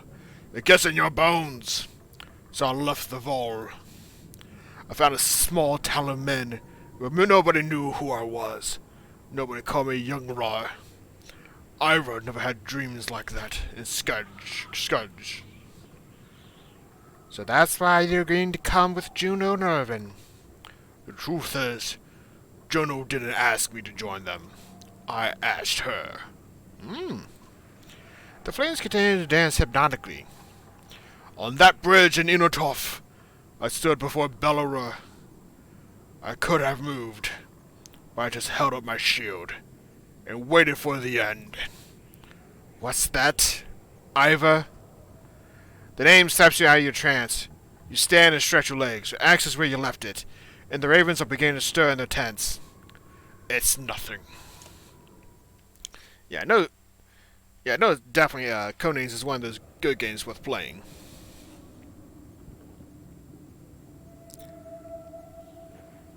Oh, guess what Bilsey has to say. Bilsey tosses in sleep until he finally huffs and gives up. He sees you also awake and comes to sit nearby. Trouble? Ideally, we could find a night that is not Wednesday or Friday to meet and play party games and have appetite.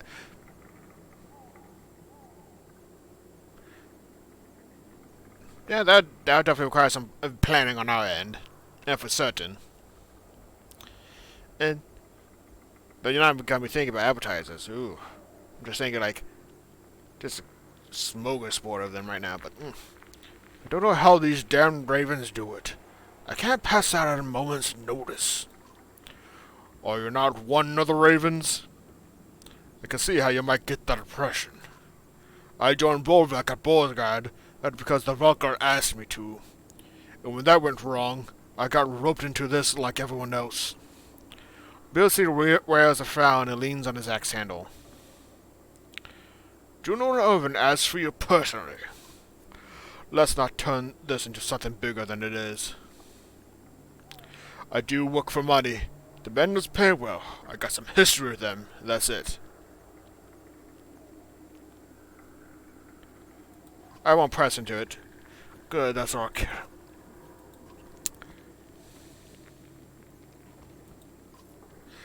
Never could get into that our bones the hill stuff like the rest of you. Why should I care about the dredge or dying in battle? I'd rather have the means to do what I want, live comfortably, eat well. Turns out there's a lot of men out there thrilled to hire a Vold for some blood work, so I thought I'd do that for a little while. Now it's a lifetime later I never got rich from it. Spent my whole life chasing work while others profited. One time I traveled with a prince and his tax collector. Thought it was going to be my big payday. People just handed their money over, piled right on into a huge cart because we told them they had to. Practically robbery. Eventually the cart fell over a cliff and exploded into a shower of gold coins. Never to be seen again. Never shed a tear over killing a man, but that, I cried like a lost baby bird. It happened pretty damn close to this very spot. Now that I think about it, can't leave this darkness though. It's probably all twisted up in dark as dog turds now anyway. Maybe there's a moral or there, but I'm not digging for it. What do you think about... If you mean the Volca, you'll be a fool to trust them. I've done some questionable stuff on their behalf, let me tell you. And if you mean saving the world, I couldn't care less. What has the world ever done for me? These days I'm just putting one foot in front of the other. There's still the tiniest spark of hope that I might profit from this somehow. Pretty bleak. Bleak. Oh god, oh god, I'm doing Belsey's voice. Oh, yeah. Pretty bleak way to live. Nothing left to lose. Nothing but sleeping away. You keep the rest of your thoughts to yourself. It'd be awkward silence if you weren't both involved. Looks like it's time to get moving. You know, Ivor. You can tell he's debating whether to get something off his chest. When I worked for the Volca, one of the jobs they paid me to do was to find you. You'd gone into hiding, and they wanted to know where. Do I dare ask why? Truth is, I don't know why. I don't ask questions. But I never found you. I have a feeling if I had, things would have ended up differently between us. So I'm glad I never snuffed around in small towns like Scourge, for example. Pelser leaves with a pat on the shoulder, and you realize you never mentioned Scourge to him.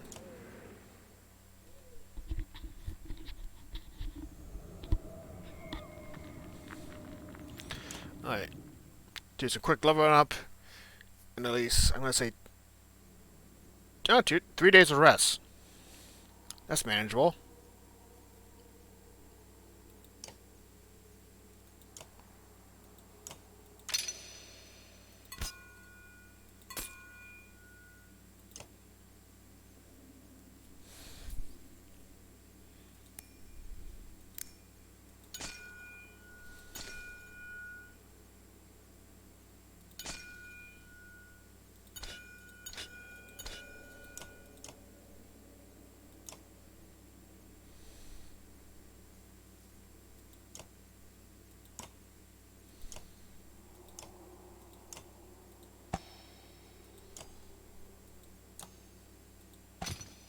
Alright, so her title is now maxed out. So hopefully that would do a good amount of stuff to help it out. Yeah. Large horn +1 will to all allies that stand within 2 tiles.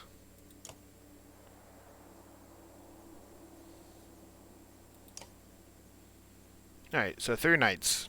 3 nights of rest.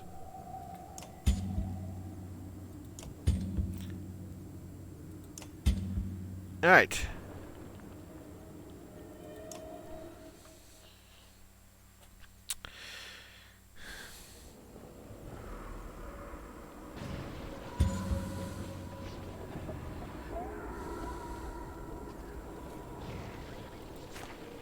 Go and get a general idea of where we're at on the path.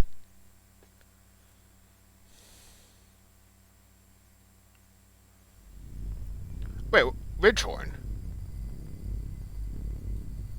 I wonder why we're going to Ridgehorn. I'm pretty sure it may have been mentioned before, but... I can't remember for the life of me.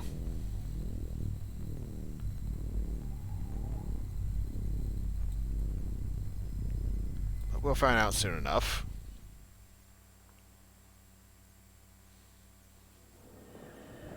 Yeah, Tower Ridgeway. I see you there in the background. Oh, tunnel passage. Bolvik is waiting ahead, Juno says. The caravan slows. He is patient with dangerous allies. I believe he tends to stop us from entering Ridgehorn. I will leave Bolvik away, Juno says. Owen looks blankly into the distance, as though he already knew what was coming. But Juno continues. The rest of you will wait for my return within Ridgehorn. How are you going to deal with Bolvik? He cannot be controlled, but he can be misled. He doesn't know where we're headed, and will believe he is pursuing us past Ridgehorn. Says Juno, I'll return one way or another. Folka steps forward. I don't trust you. Even if I did, you can't handle Bolvik on your own. We split the caravan, and she volunteers herself, Orly and Spur, who give each other gibberish looks. Volka adds, I don't take orders, remember?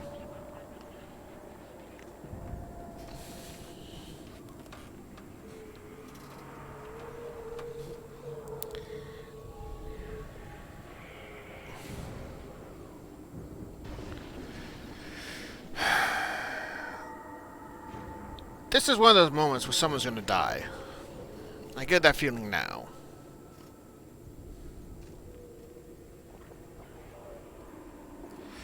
And yeah, Juno's main strength is mind control, both lore-wise, really.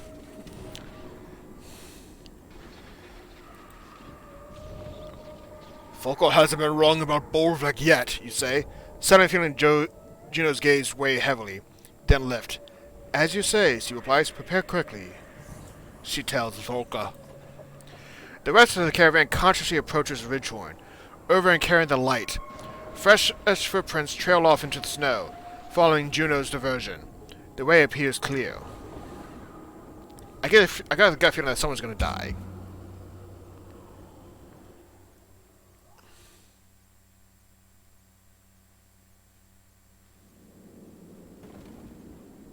I've been told this is where they found Juno the first time. Now they say it's the entrance to another world. How far had she already come just to fall here?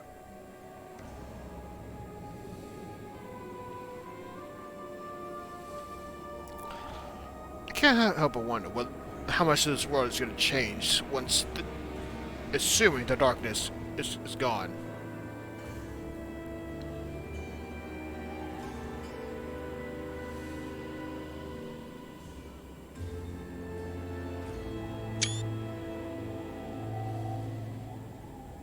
Wait, purple light.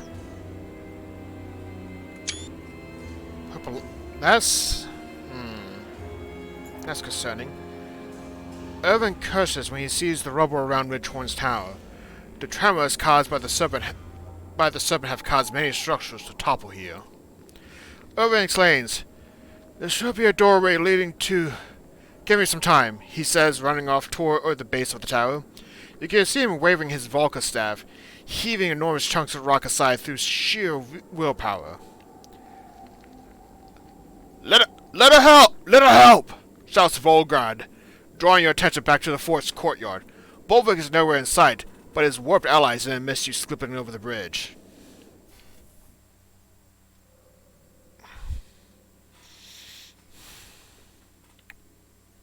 Alright. We're short on fighters, that's for one thing. I'm going to give Apostate a try. I'm curious about his effectiveness.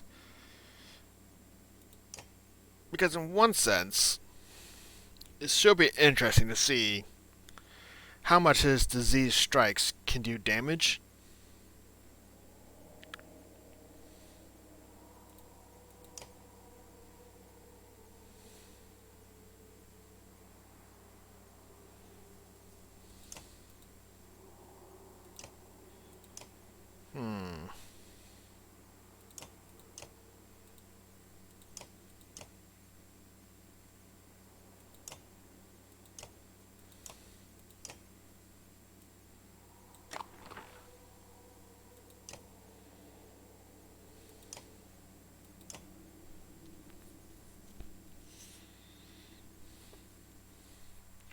But yeah, private idea is still there. That game night idea sounds great.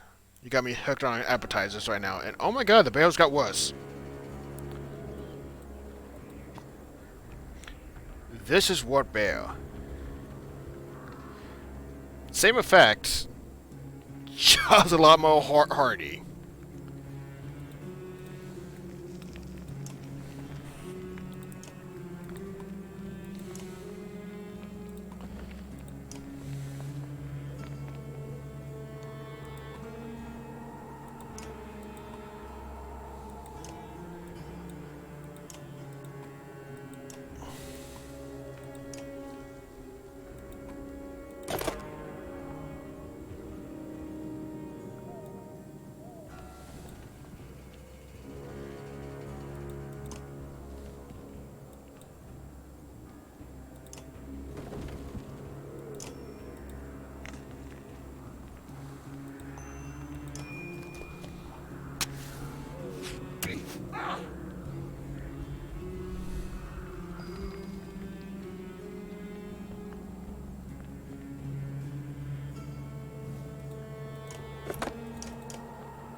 I want to be careful how I advance this approach.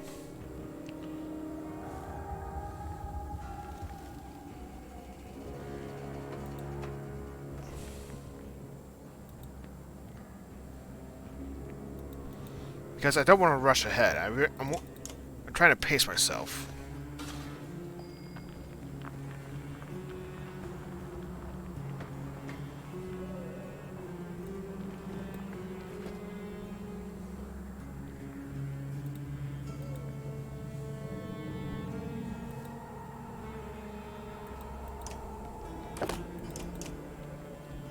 I lost one of my best fighters too, so I gotta be careful.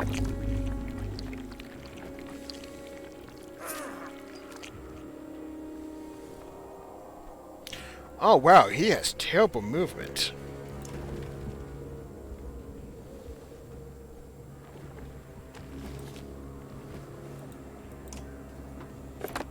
You gotta be careful with apostate.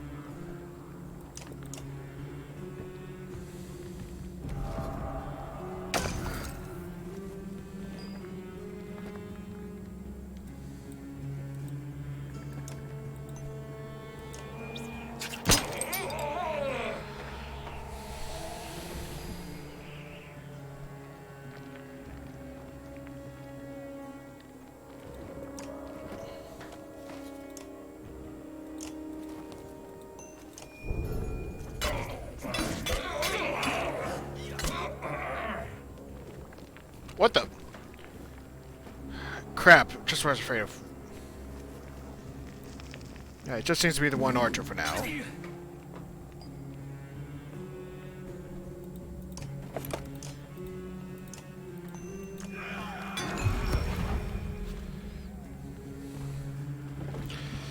Oh, more trouble!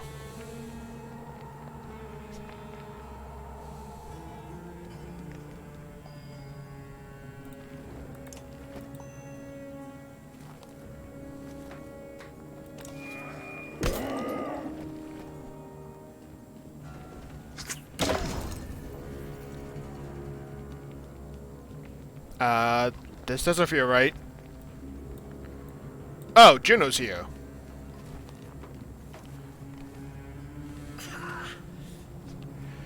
Oh god, I got reinforcements. Oh god, you had...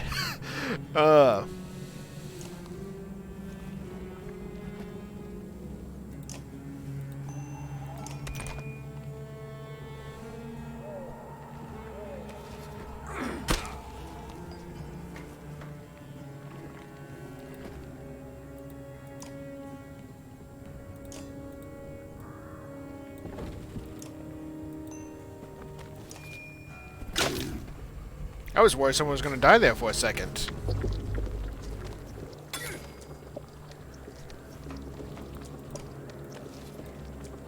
What is he doing? Oh! Drains one strength, one arm, or will per turn. That is just...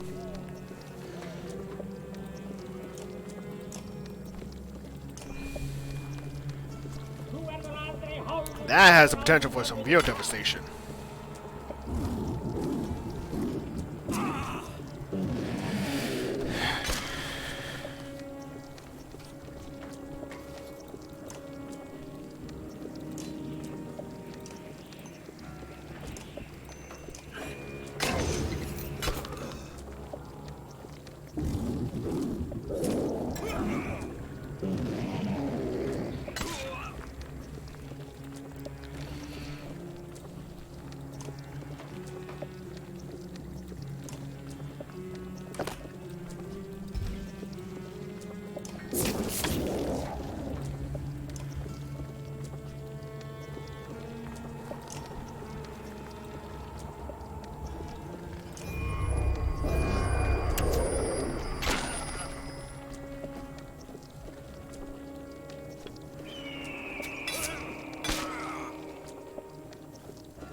Alright. Let's say. Oh, wait. Oh, okay. I was worried the disease spread, and I was gonna be pissed.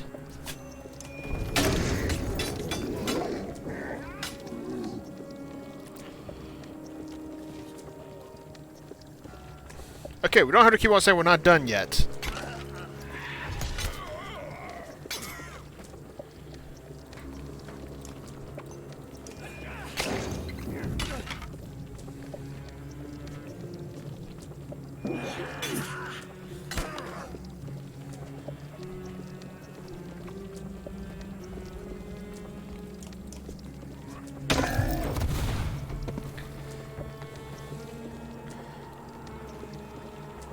Okay, this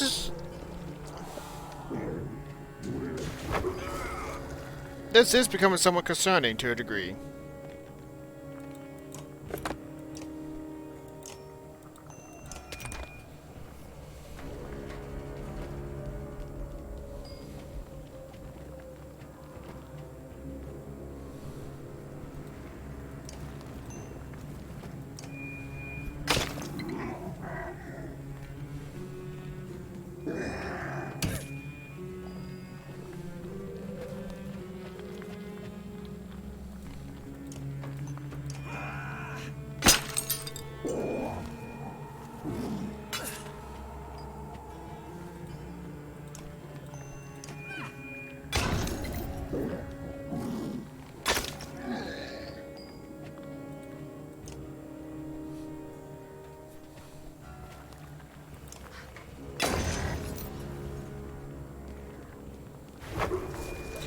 Yeah, if I level up Juno, I gotta make sure I give us some more ways to gain some willpower back.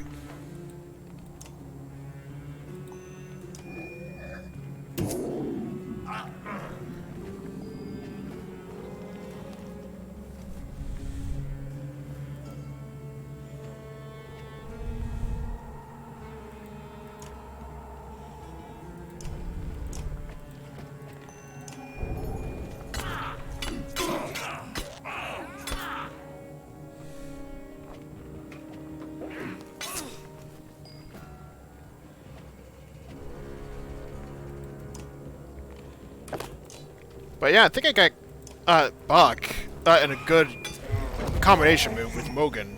No, at least any shield, anyone with a shield wall. Seems to be doing wonders for the most part.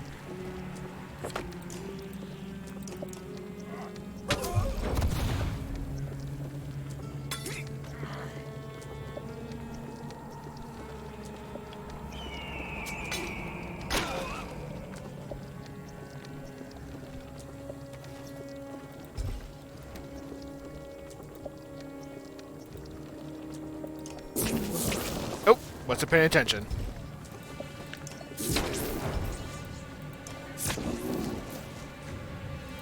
Oh,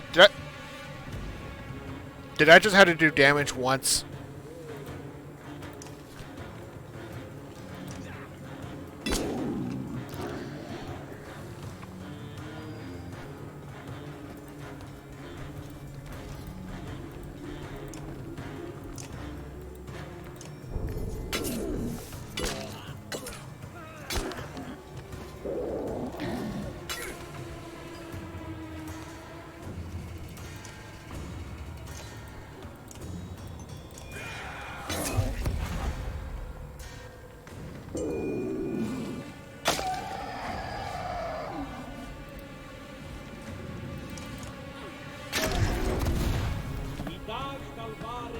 heiður ætta vor.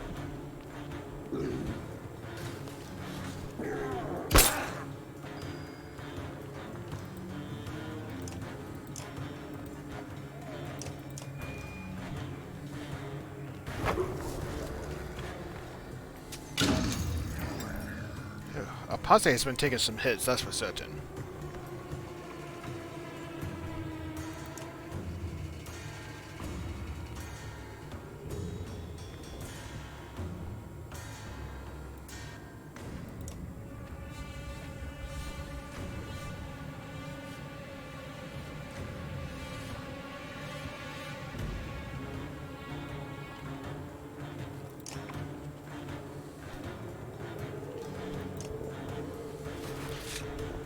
Let's see how effective this is with how many turns it takes.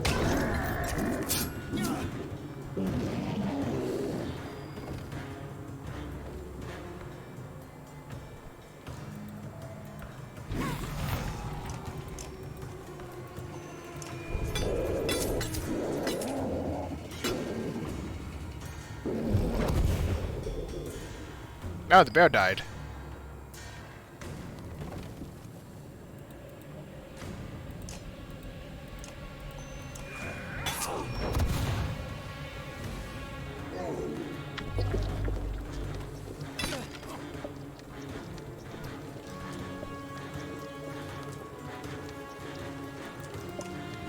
I got the will to lose.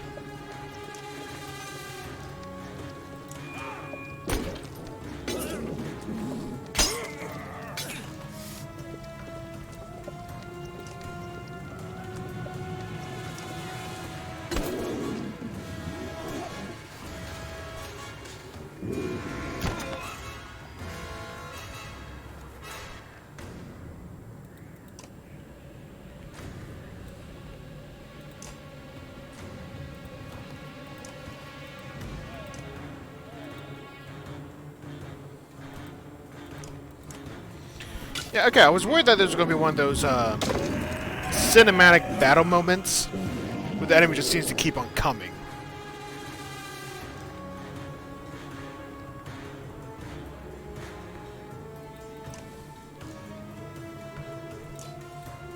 Let's put an end to this battle with a... with it.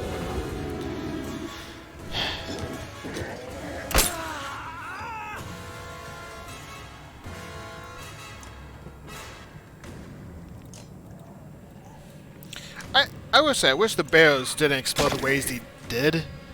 Just because they now get a 4x4 tile, which just seems a bit... much.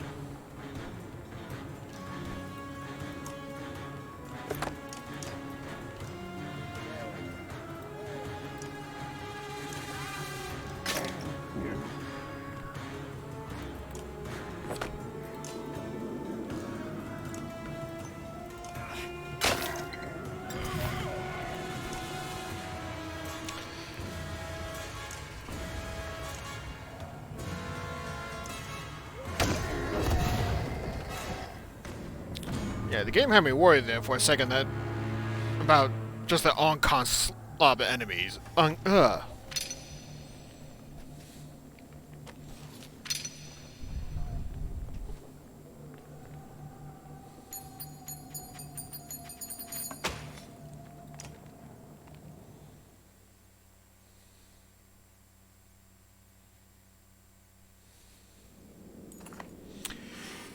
If this is what Bolvar can bring to bear, you can only imagine how much worse it could have been if he were here.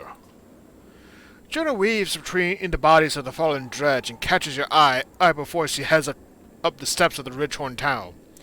In your head, you hear her thin voice. When you are ready, join me. Seems as I've given Bolvar a real run around, says Spur. He keeps glancing at the bridge as if expecting to summon the Berserker by name alone. I think I better make sure Irvin's almost done. How about I whistle when it's time to go? Offer an offer us to ferry you anyway if you need to, anywhere you need to go.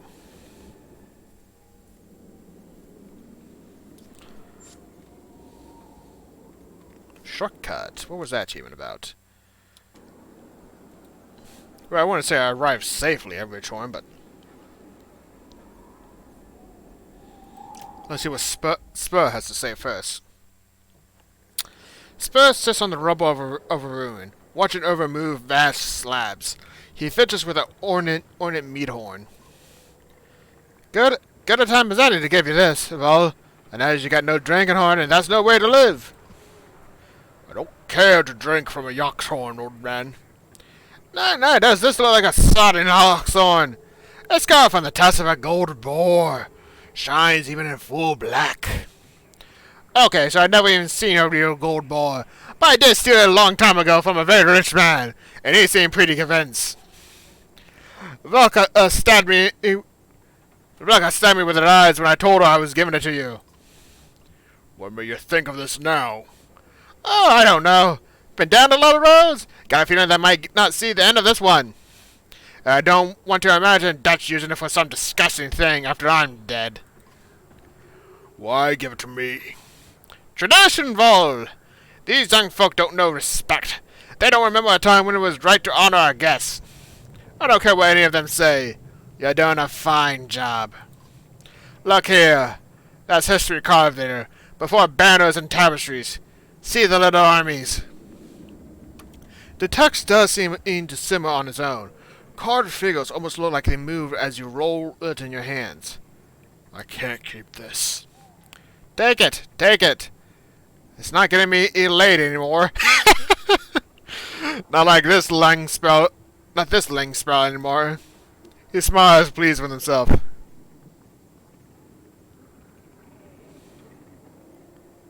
You don't seem too upset about facing death. Upset about dying? Vol, I'm more upset about living. Do you know what it's like taking a piss 3 times a night, only waking up twice? No, death sounds fine. It sounds fine. But I'll tell you what, I'll miss my life. The secret for this poor bastard with short lifespans? It's love. Sounds like a bunch of rot, I know. But if you don't love life, it'll make you miserable. I learned that from a lady friend. He smiles, pleased with himself. What did you learn to play? What do you mean? Who taught me? Nah, nobody taught me. It was a festival, biggest of the year. But life's too young to hold my drink, sipping from every unwatched cup I could find. There's a spat happening. One guy built like a bear, howling at another man over his girl, or I don't remember. Doesn't matter. This other poor bastard, he's a mouse. You ever seen one of those guys? Thin beard, wide eyes, ready to run. The brute comes at him with a knife, pulled right out of his dinner, and the mouse is soiling himself, climbing over tables to get away. Everyone's loving it. Even the musicians stop to watch. I'm off my head, drunk, and I'm thinking, by the gods, this is a good song. So I grab the instrument and go wild, sawing, screaming. The thing just sings in my hands. At least in my head, it's a masterpiece. It must have sounded like a boy or cat. The mounted man, he slowly looks over at me with the most complete confusion I've ever seen, and I just remember. The next moment, there's a knife in his neck. The mouse got him. Even drunk as I was, I knew it was because of me. I've been playing ever since. Frankly, it's a damn tragedy wasting my talent on these ungrateful monsters. He smiles, pleased with us. I better go check on Juno. Aye, you better. If those two don't find the special shoe, Bolverk found us all right in our pocket asses. Yeah. Thanks for the hoard. I'll make sure nobody does anything disgusting with it. And enjoy it too. It's not a bloody decoration. It's a gift from the God-blessed ravens. God damn, I love Spur. One of the best characters in this game, if you ask me. He has that fun old man feeling, like you just know he's gonna be missed.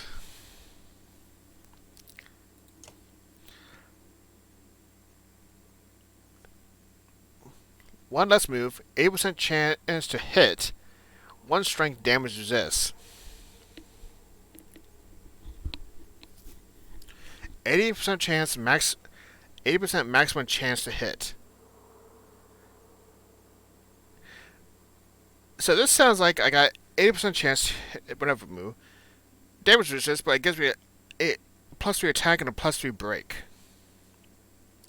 God, I want to give this to Orlig right now.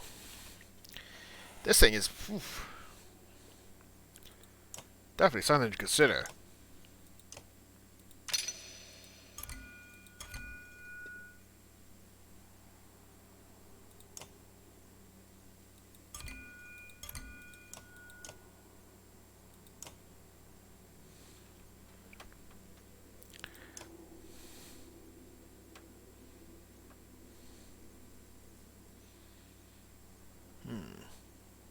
I'm giving Ivor with the jewel pedal ring for now. It seems to be doing wonders for him.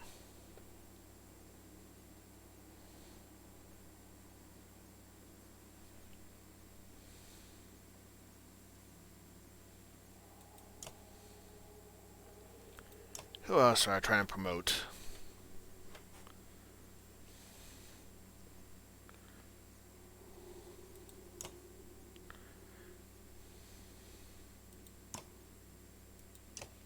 I feel like I should be careful promoting Spud now. But, oh, dang, he's just a great character.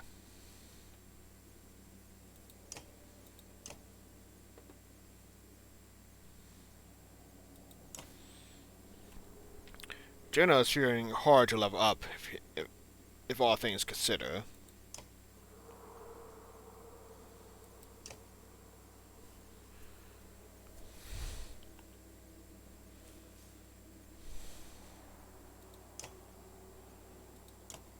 Ah, only 9?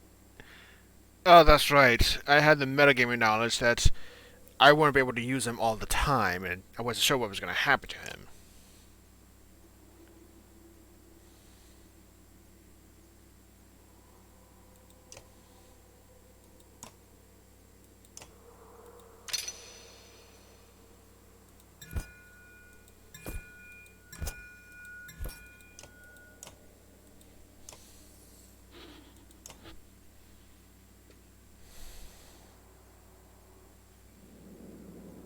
Alright, not much to do here. I just have to go to the tower now.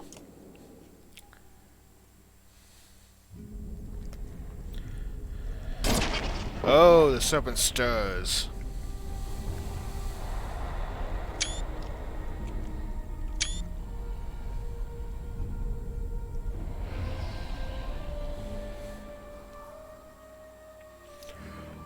I thought you'd be helping Norvin. I had to check on something. Look to the horizon. The serpent writhes in the distance. It knows we're here, but won't approach. Hopefully. What does it want? I believe it is simply waiting for an opportunity. For now, it is just trying to discover what we would do next. I know the feeling. These horned towers are portals the Menders built long ago. They allow us to enter the inner earth, the Dredge home. I knew the Dredge came from below, but inner earth? Like caverns? No, not at all. Imagine another world with sun and sky, like our own, but within our own. This will be a dangerous path, but the quickest route to the place where Irvin will undo all of this. Jonah sees the skepticism on your face without looking. I also came here to speak with you privately. I know Irvin may seem unusual or unapproachable, but he is a good person.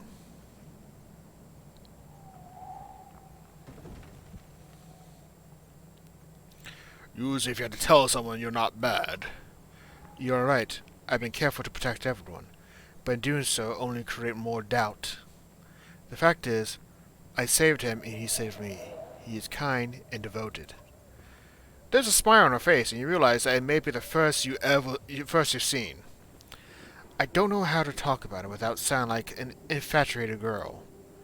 I truly love him. I know it won't excuse things to say the Volca lead different lives, hard in their own way. But don't we all deserve to be loved by those who would do anything for us?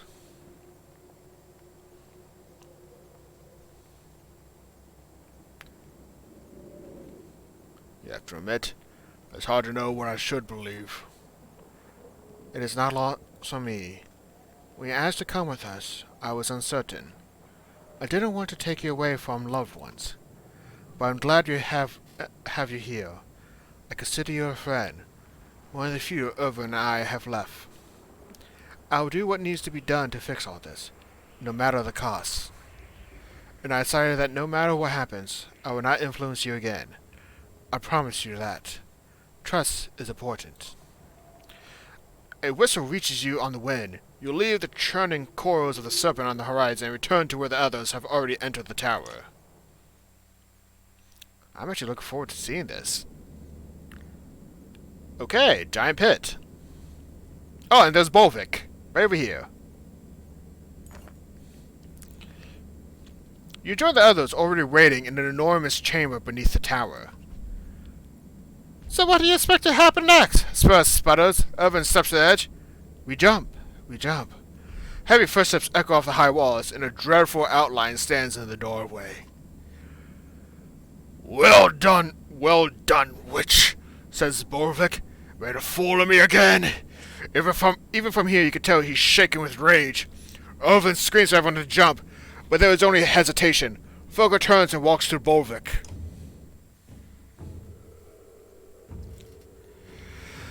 The caravan watches Volker with rapt anticipation.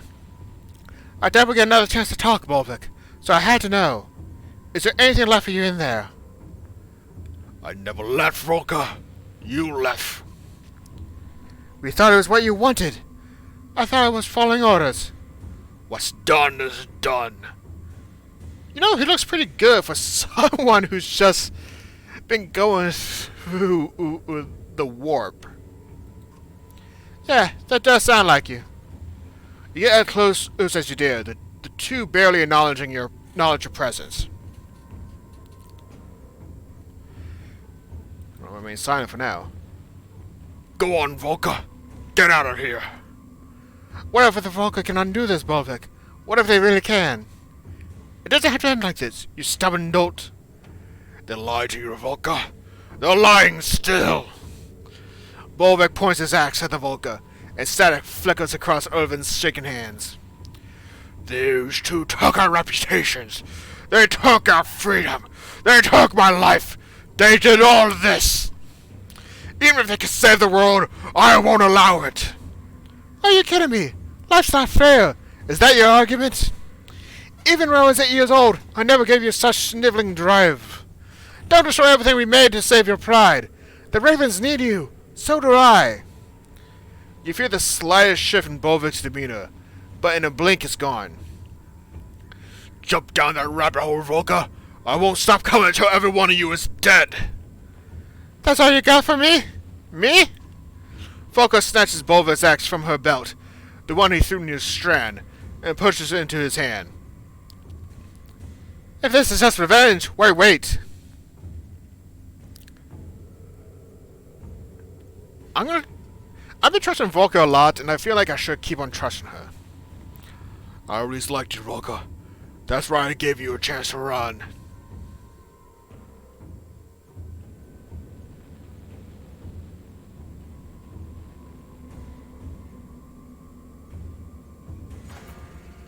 Things are starting moving too quickly to react. Oh no! No! Oh no!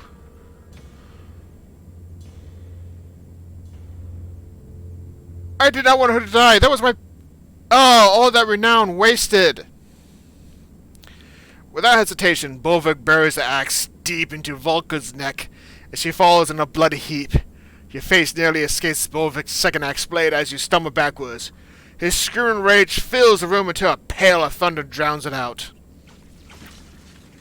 Lightning arcs from Irvin's staff, scorches the ground around you in wire patterns, catching Bolvik's furred cloak on fire.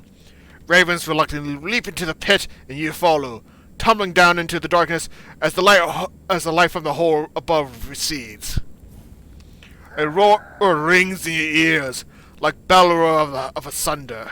Bolvik gleams over the edge, his face wreathed in flames from the smoldering cloak. As last thing you see before everything goes black.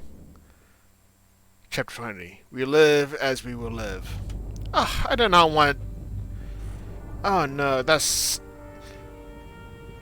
This is the one thing the game makes unforgiving. And you invest enough into a character, and odds are either going to kill and you don't get compensated for it. Sometimes you're waking more tired than when you fell asleep. This is one of those times. Elo is silently sitting bedside. Elo? Were you watching me sleep? What? No. Yes, I mean, Olaf sent me to get you. Wasn't sure whether to shake you awake or let you. What's happening? Nothing good.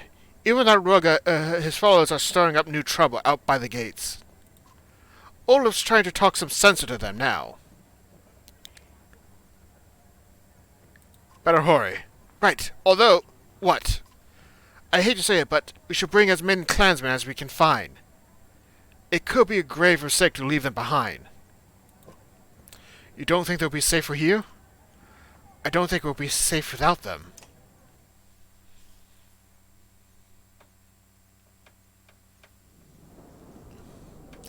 If that's not ominous.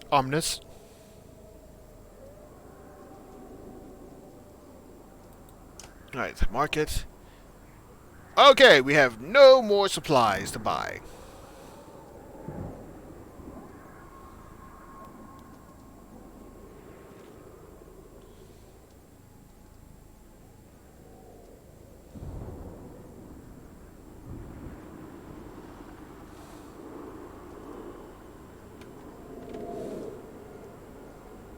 Ah, these are some pretty good items.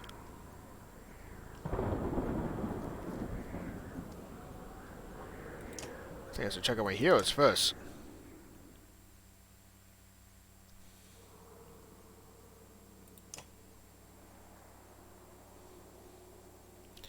Okay, what does Petrus have again? He has... Oh, Bloody Flare. That's right, good.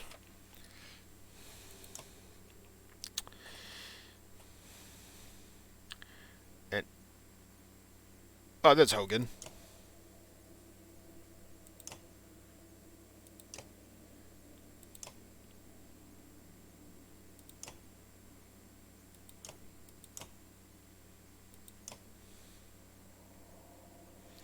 Oh, and that's right. Ubin became a fighter now. Who now has Tempest, which is always nice to have, and Revere Weakness. Ubin points out a target and explains where to hit it to maximize damage. To maximize the effect of this, make sure other heroes are positioned to attack the selected target. Okay, I think it's like Rogue's ability to attack everyone at once. And stronger together. By sitting next to an ally, Ubin's confidence and experience allow improve the strength damage dealt by both himself and his ally by 1. This bonus remains until Ubin is no longer adjacent to the ally. When multiple heroes sit next to Ubin, each gains the benefit of +1 strength damage. Alright, so wow, so he is definitely a character who I want to be in the center of things to some degree.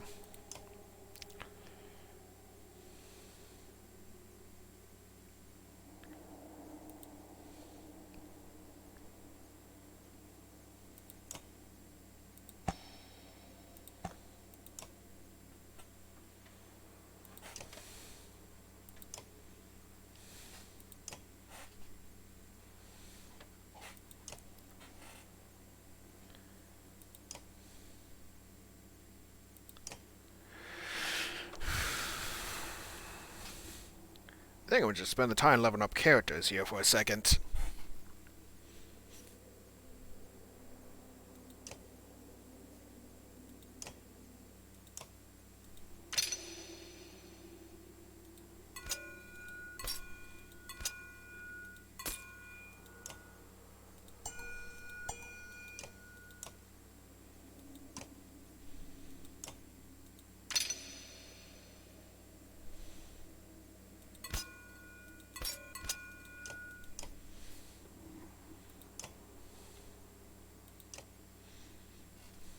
I ain't gonna get one of those items where I still can.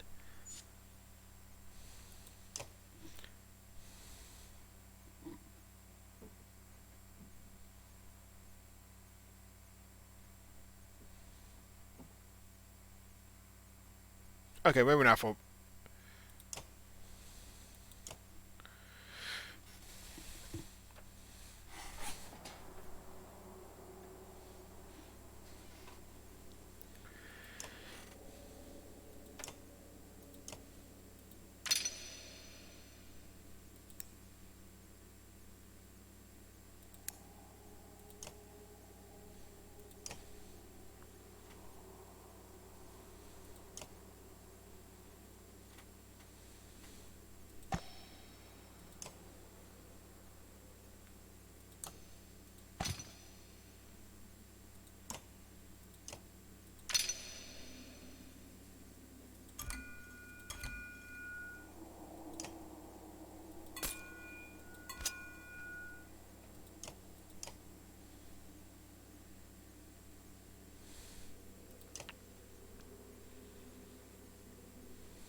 We need to start doubling down on characters.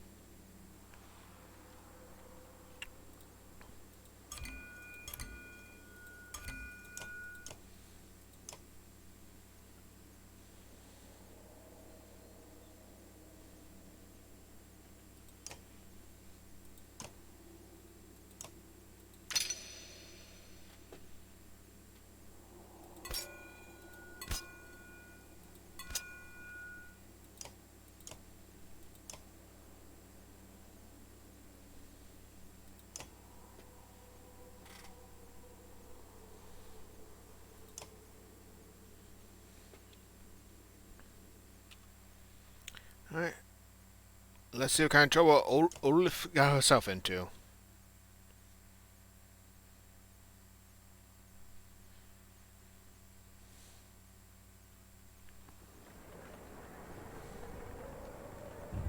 Yeah, but right now I need to start considering maintaining my supplies. You squint in the sunlight outside the cool shade of your tent, and the smell reminds you of the small farmhouse you once lived near in Scourge. The field is full of horseborn, a lot more than there were before. Uben stands in the midst, the shepherd of a confused flock. He's chatting with Gunnulf, catching up on lost time. Uben spots you in waves, beckoning you to join them. These horseborn lost a lot of leaders, all at once. He tells you about other new arrivals. They haven't found a lot of sympathy here in Alberlang, despite helping defeat Rune. Hate to crowd or to camp, but what will you think about take them under your wing?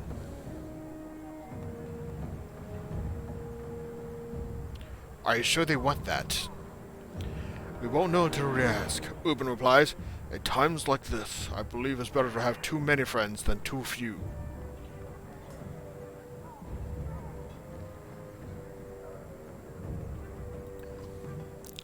You call to the herd, and Uben translates in his charismatic, deep voice. They look dubious, but some ask questions. By the end of it, many have wandered away, but some have accepted a loose alliance.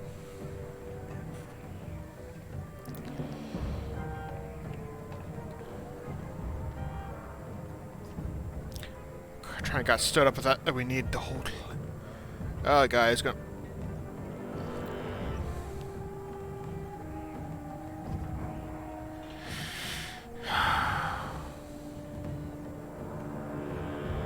It's a shame that I can't train my clansmen more.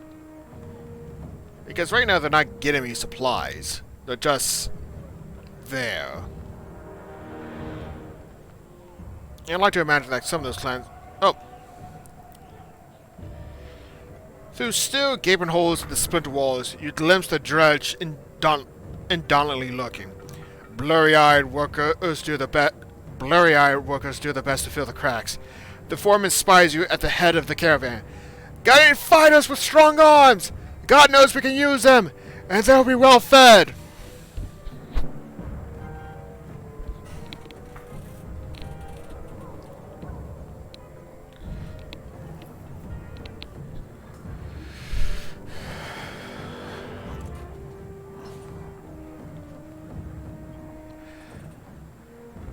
Give them a token number of volunteer fighters. Help patch up.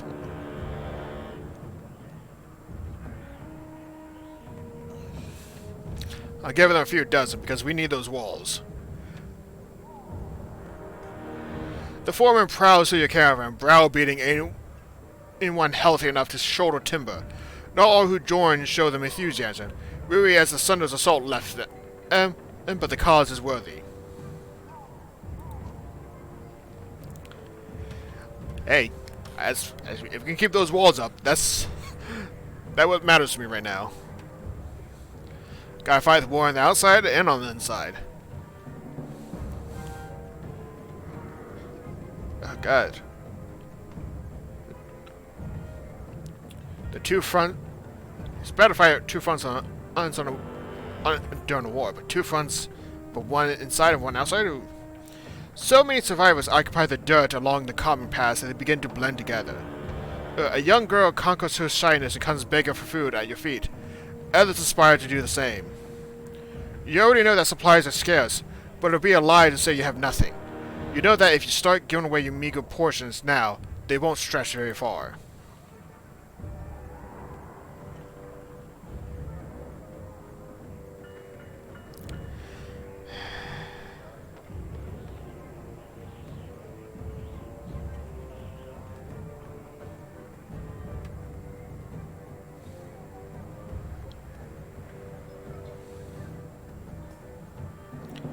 gonna have to ignore them for now, because by this point you know you're damned if you do, damned if you don't.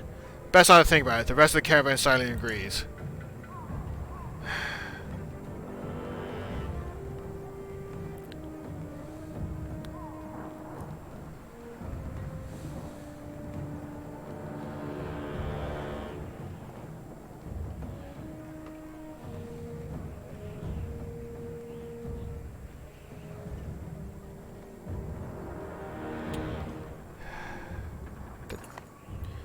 Dredge killer!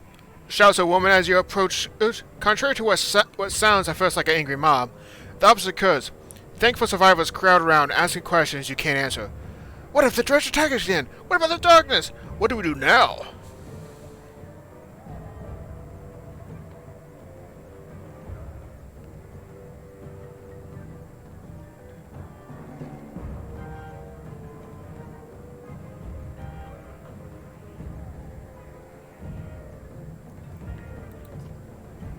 The heads nod as you speak, but they're not listening. These people have been taking things one day at a time for quite a while, so many follow you as they head toward the gate. I got more clansmen that aren't going to do much of anything besides just be bodies.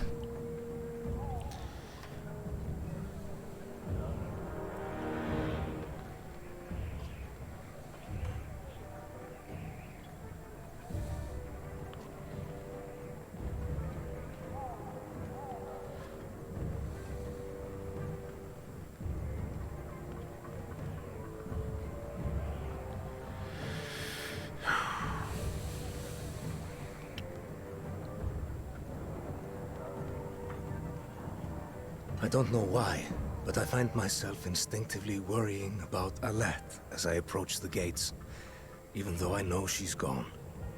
Despite everything else going on, it's still mankind that worries me the most.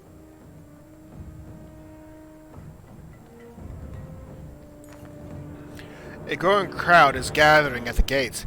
It is easy to tell the curious bystanders from the hard and darkened faces of Rugga's loyalists. But there are plenty of different colors being flown here. The Vol are also nearby, looking uncomfortable.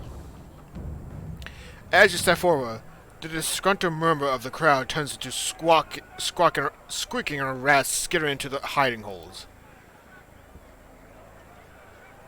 You recognize the grizzled man standing before Olaf, one of Rugga's trusted allies, with hardened men of his own.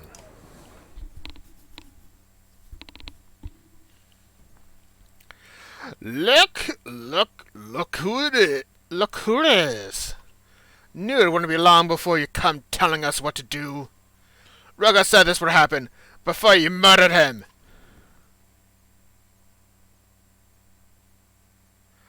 What is this all about?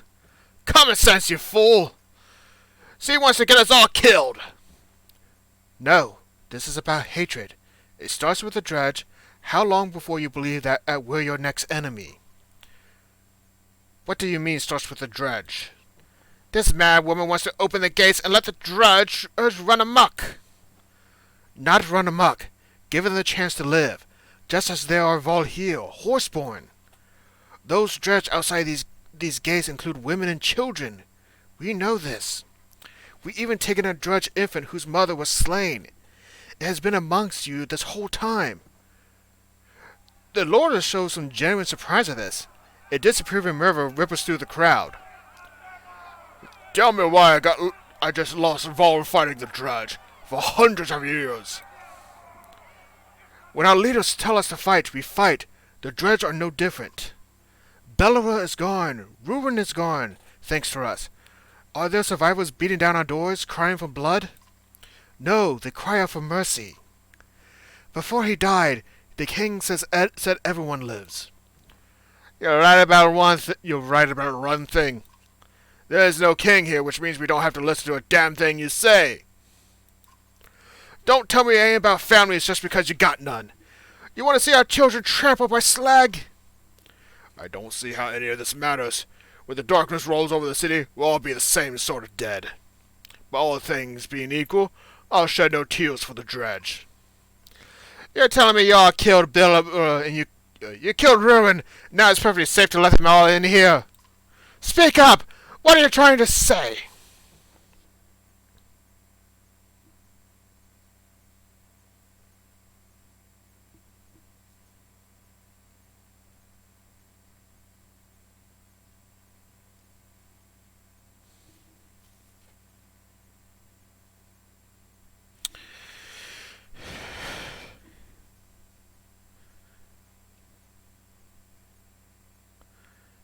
We can fight Dredge again in a few days, or we can take a chance on peace.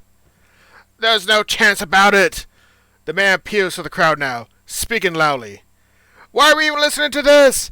First they kill Menoth, then Rugger. Now they want to open the gates? How much is enough? Us? Kill Menoth? Or you? Looks to me like they won't rest until we're all dead.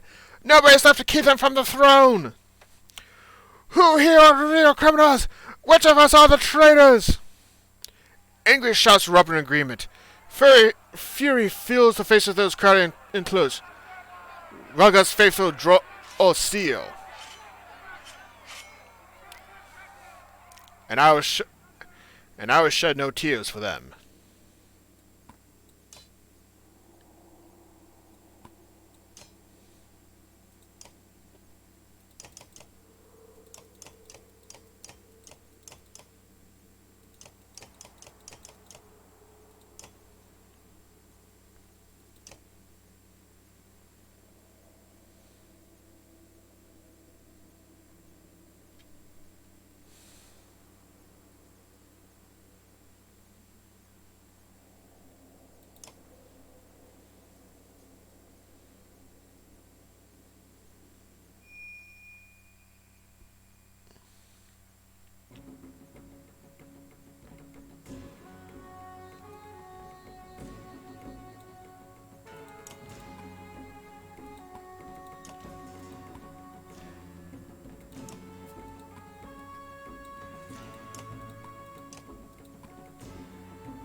Yeah, I think I took Forge Ahead too many times.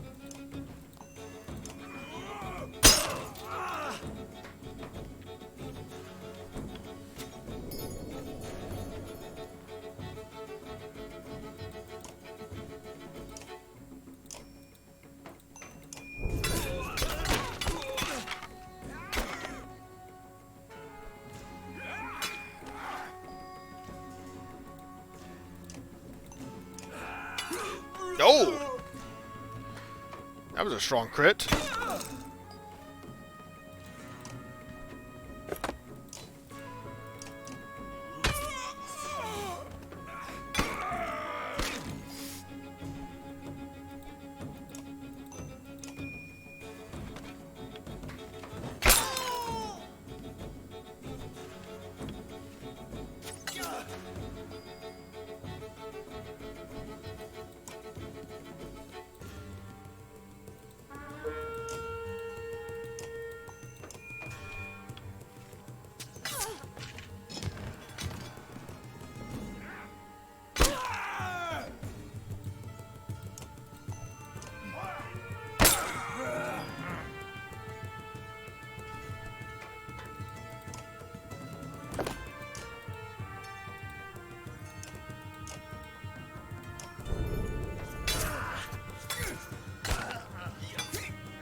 Hopefully this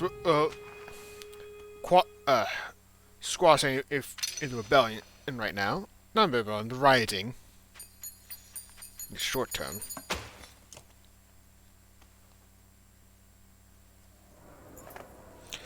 A lull in the fighting. A lull in the fighting, but it looks far from over. If anything, it's just begun. That's what worries you the most. There's no need for this, you shout. It falls on deaf ears as more and more men draw weapons. The wind picks up, tearing at banners that whip above your heads. A growing gale throws men from their feet and bulges your sense as a balance. Bludgeons up. Oh! A storm funnel approaches, crawling above the gates. Riding it is Zephyr, her platinum hair carelessly untouched by the maelstrom. She lands amongst the fighters like a leaf delicately falling from a tree. Somehow terrifying in its grace. Stop this large sea! She howls. What is this? Put your weapons down! The rider crowd diminished immediately in the Vulca's presence. These traitors are trying to open the gates and let the dredge on us! Will you listen? I'm trying to save lives, not end them. Enough! Warped creatures reside within the coming darkness, twisted and ferocious. That is the true threat now. I would have come sooner, but I was searching for a solution to protect Aberrang, and I may have found one. I can save us, if you can manage to be civil for a few moments. Where are the king's menders? I need them all. Doing whatever they damn well please since Menoth died. He's dead? Then as the last surviving Vulca, I'm taking control here. I expect the rest of you to put aside your differences while I gather the menders.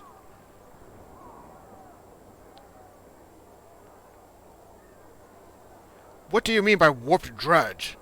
The darkness brings madness, not death. When it covers Aberrang, the warp will be drawn onto us like a moth to the flame, along with all the dredge twisted within. Zephyr sighs in frustration as she turns to leave. The truth is, we may be safer with the dredge inside than out. You don't need to befriend the dredge, but you do need to make space for them, for now. We cannot afford to give the warp more weapons against us in the coming days. Zephyr departs, ushered by a rising gust of air that lifts her toward the keep. She leaps in long bounds like a springling gazelle, out of sight within moments. Everyone's lost their damn minds! I don't care what anyone says! Those slugs will murder us! First chance they get! You trust us so much? Prove it! Walk out there yourself! Throw down your weapons and prove they're harmless! Go on! Go on! The crowd agrees, screaming in taunts. Show us! The man generally looks surprised as I open the gates, but says nothing. Slowly the large doors are pulled open for you. Olaf whispers quickly before you step behind the gates. The Dredge child. I'll come with you carrying the child. Maybe they will see it as a gesture of peace.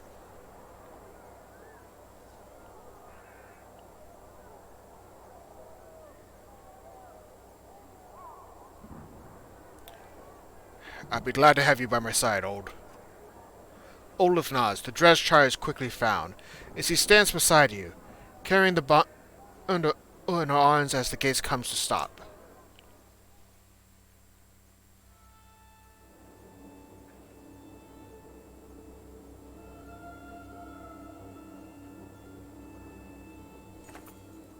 You take a deep breath. Someone pushes the scourge banner into your hand, and it weighs heavily. Dread stands shoulder to shoulder beyond the gates. The rappling stops as you approach. The wobbling stops as you approach, and the many yellow eyes turn in your direction like a field of sunflowers. You force your legs to move.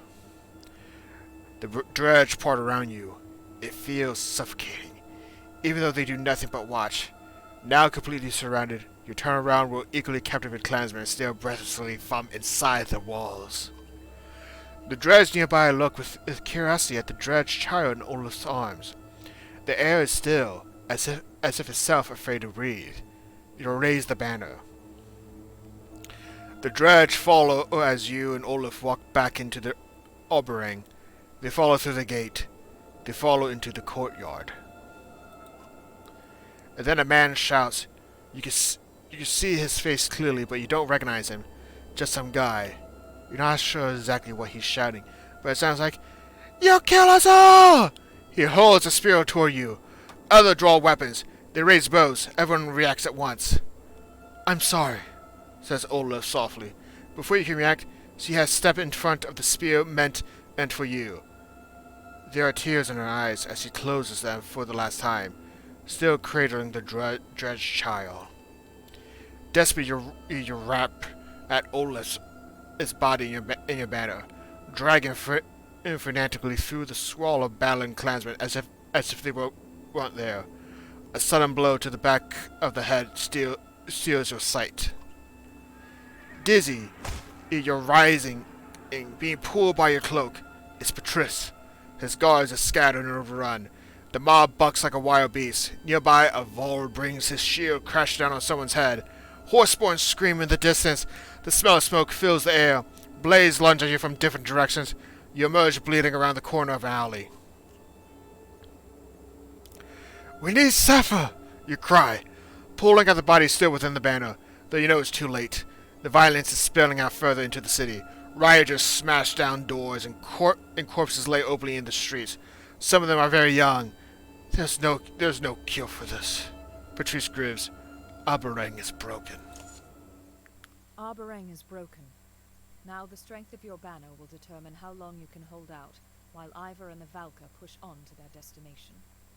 Your choices up to this point, the number of clansmen, fighters, Varl, and supplies remaining, buy you days of survival. When your days run out, catastrophe will follow. Use this time wisely. Wait.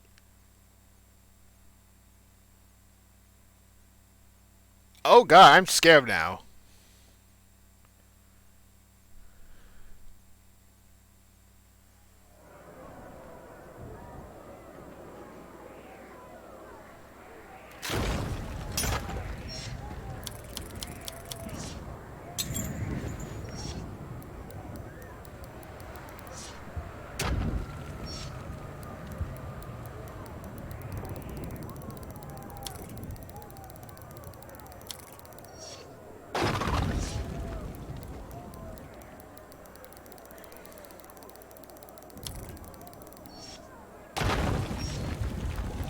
Wow, this is...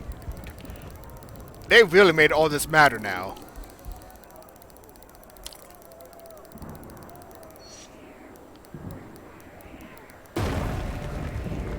Spare 10 days.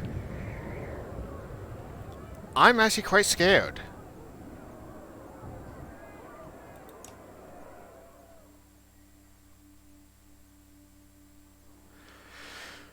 You find Sappho near the keep, where she's in the menders. She turns as you approach.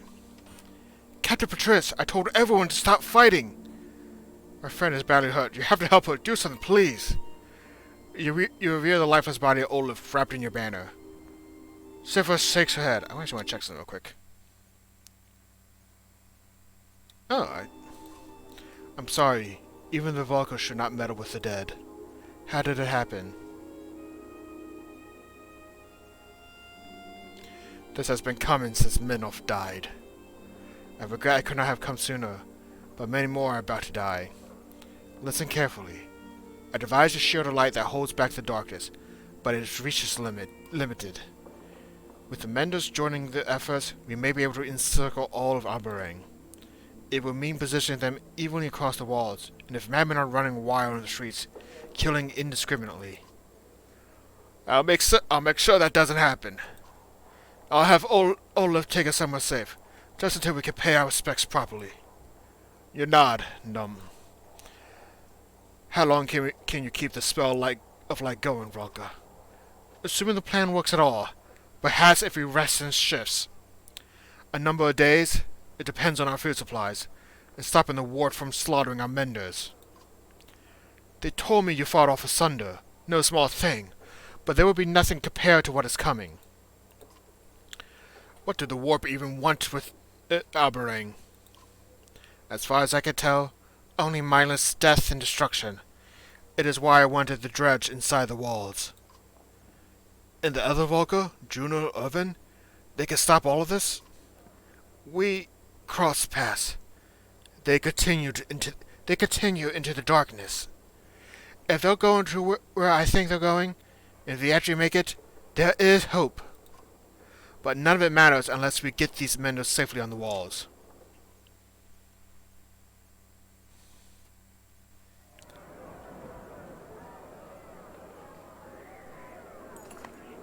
You lead a group of Cephal's Menders toward the gates, where the fighting is worse. The darkness is already drawing close, throwing soot into the air. You push into the fray to clear space for the Menders to do the work.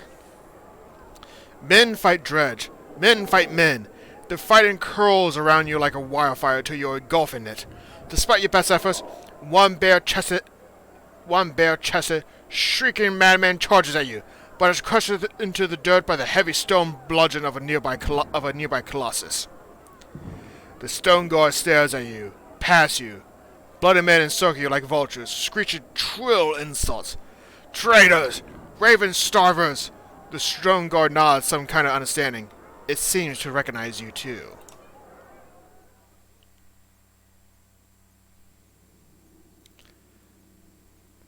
Oh wow, I got a Bastion. A Drudge Stone Guard. Oh, he already has a title. Oh, I can pick a title.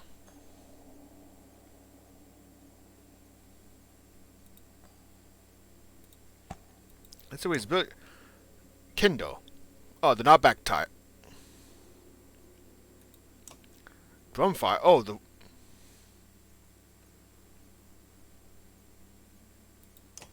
And Splinter.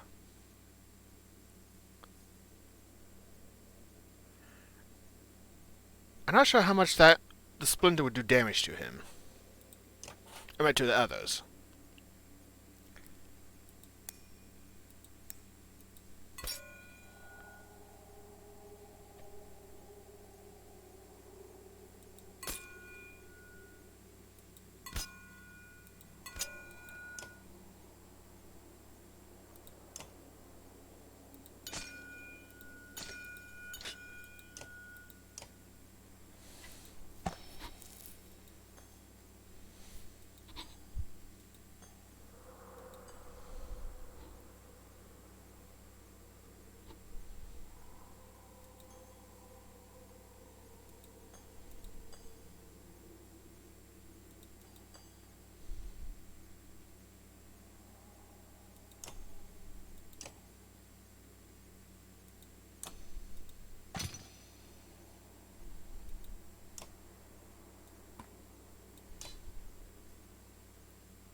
I'll be honest, I'm actually quite frightened right now. I'm not sure what to expect.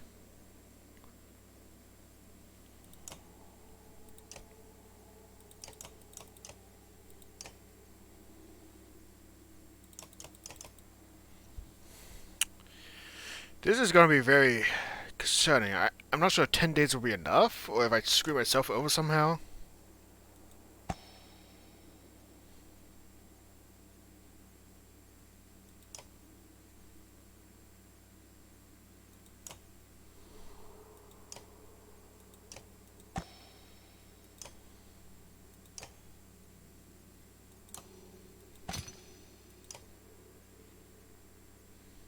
But I am curious to see how well Bastion will fare. Because it's so fun to see you being able to use the dredge. When I first saw this game in, the third game being advertised, the Kickstarter stuff with the patron and all that, I thought the dredge would just be like a little cameo, like nothing canon. But this is like, ooh. So far, this is the third dredge I can use in battle. Or that I will be using in battle.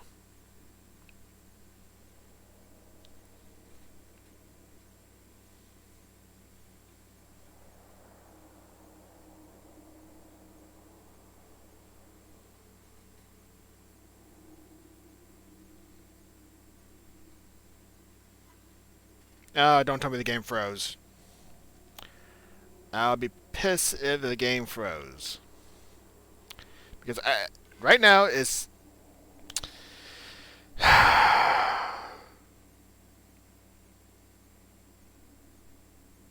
Why? At this moment, why? I was hoping to at least play for another 15 minutes.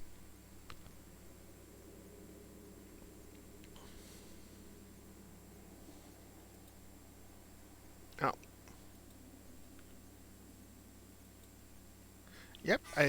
I think the game is not responding anymore.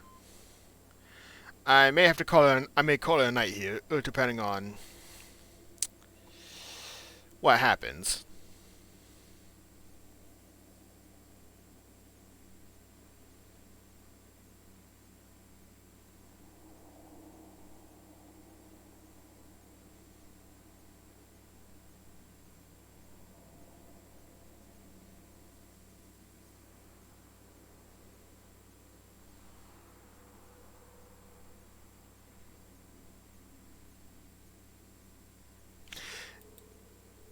Yeah, the game is not responding. Alright. Well, I guess by that point, I might as well just call it a night and send everyone off on a raid. And I missed a phone call. Oh, I gotta look that up in a second. But let's see who's streaming. I'll send everyone off on a raid, and hopefully I don't deal with this problem again next time. But, ooh. Can't tell you how scared I am right now.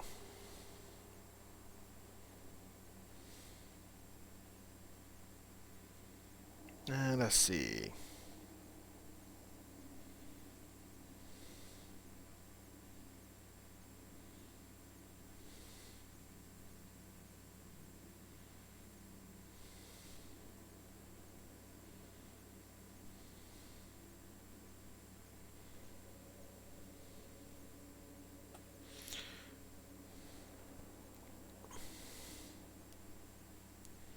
Alright, sending you someone I never raided before, but let's hope for the best. Raid.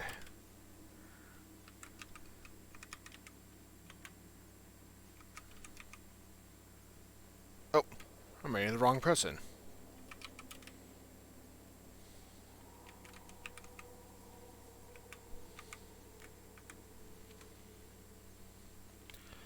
Alright, the raid has been established. I'm sorry that we had to end it on this kind of night with the game deciding to deal with the field that I am. But either way, for all those in chat may be looking, and thank you for visiting. I hope you all have a great night or great times wherever you be. Have a good one, and hopefully, depending on how I'm feeling for next week, we can see how long. We'll see if 10 days is enough. Because honestly, I do not think 10 days is enough. I'm gonna die. I am not feeling confident right now. You guys can't tell, but I really want to. How more feel. But either way, y'all have a good one.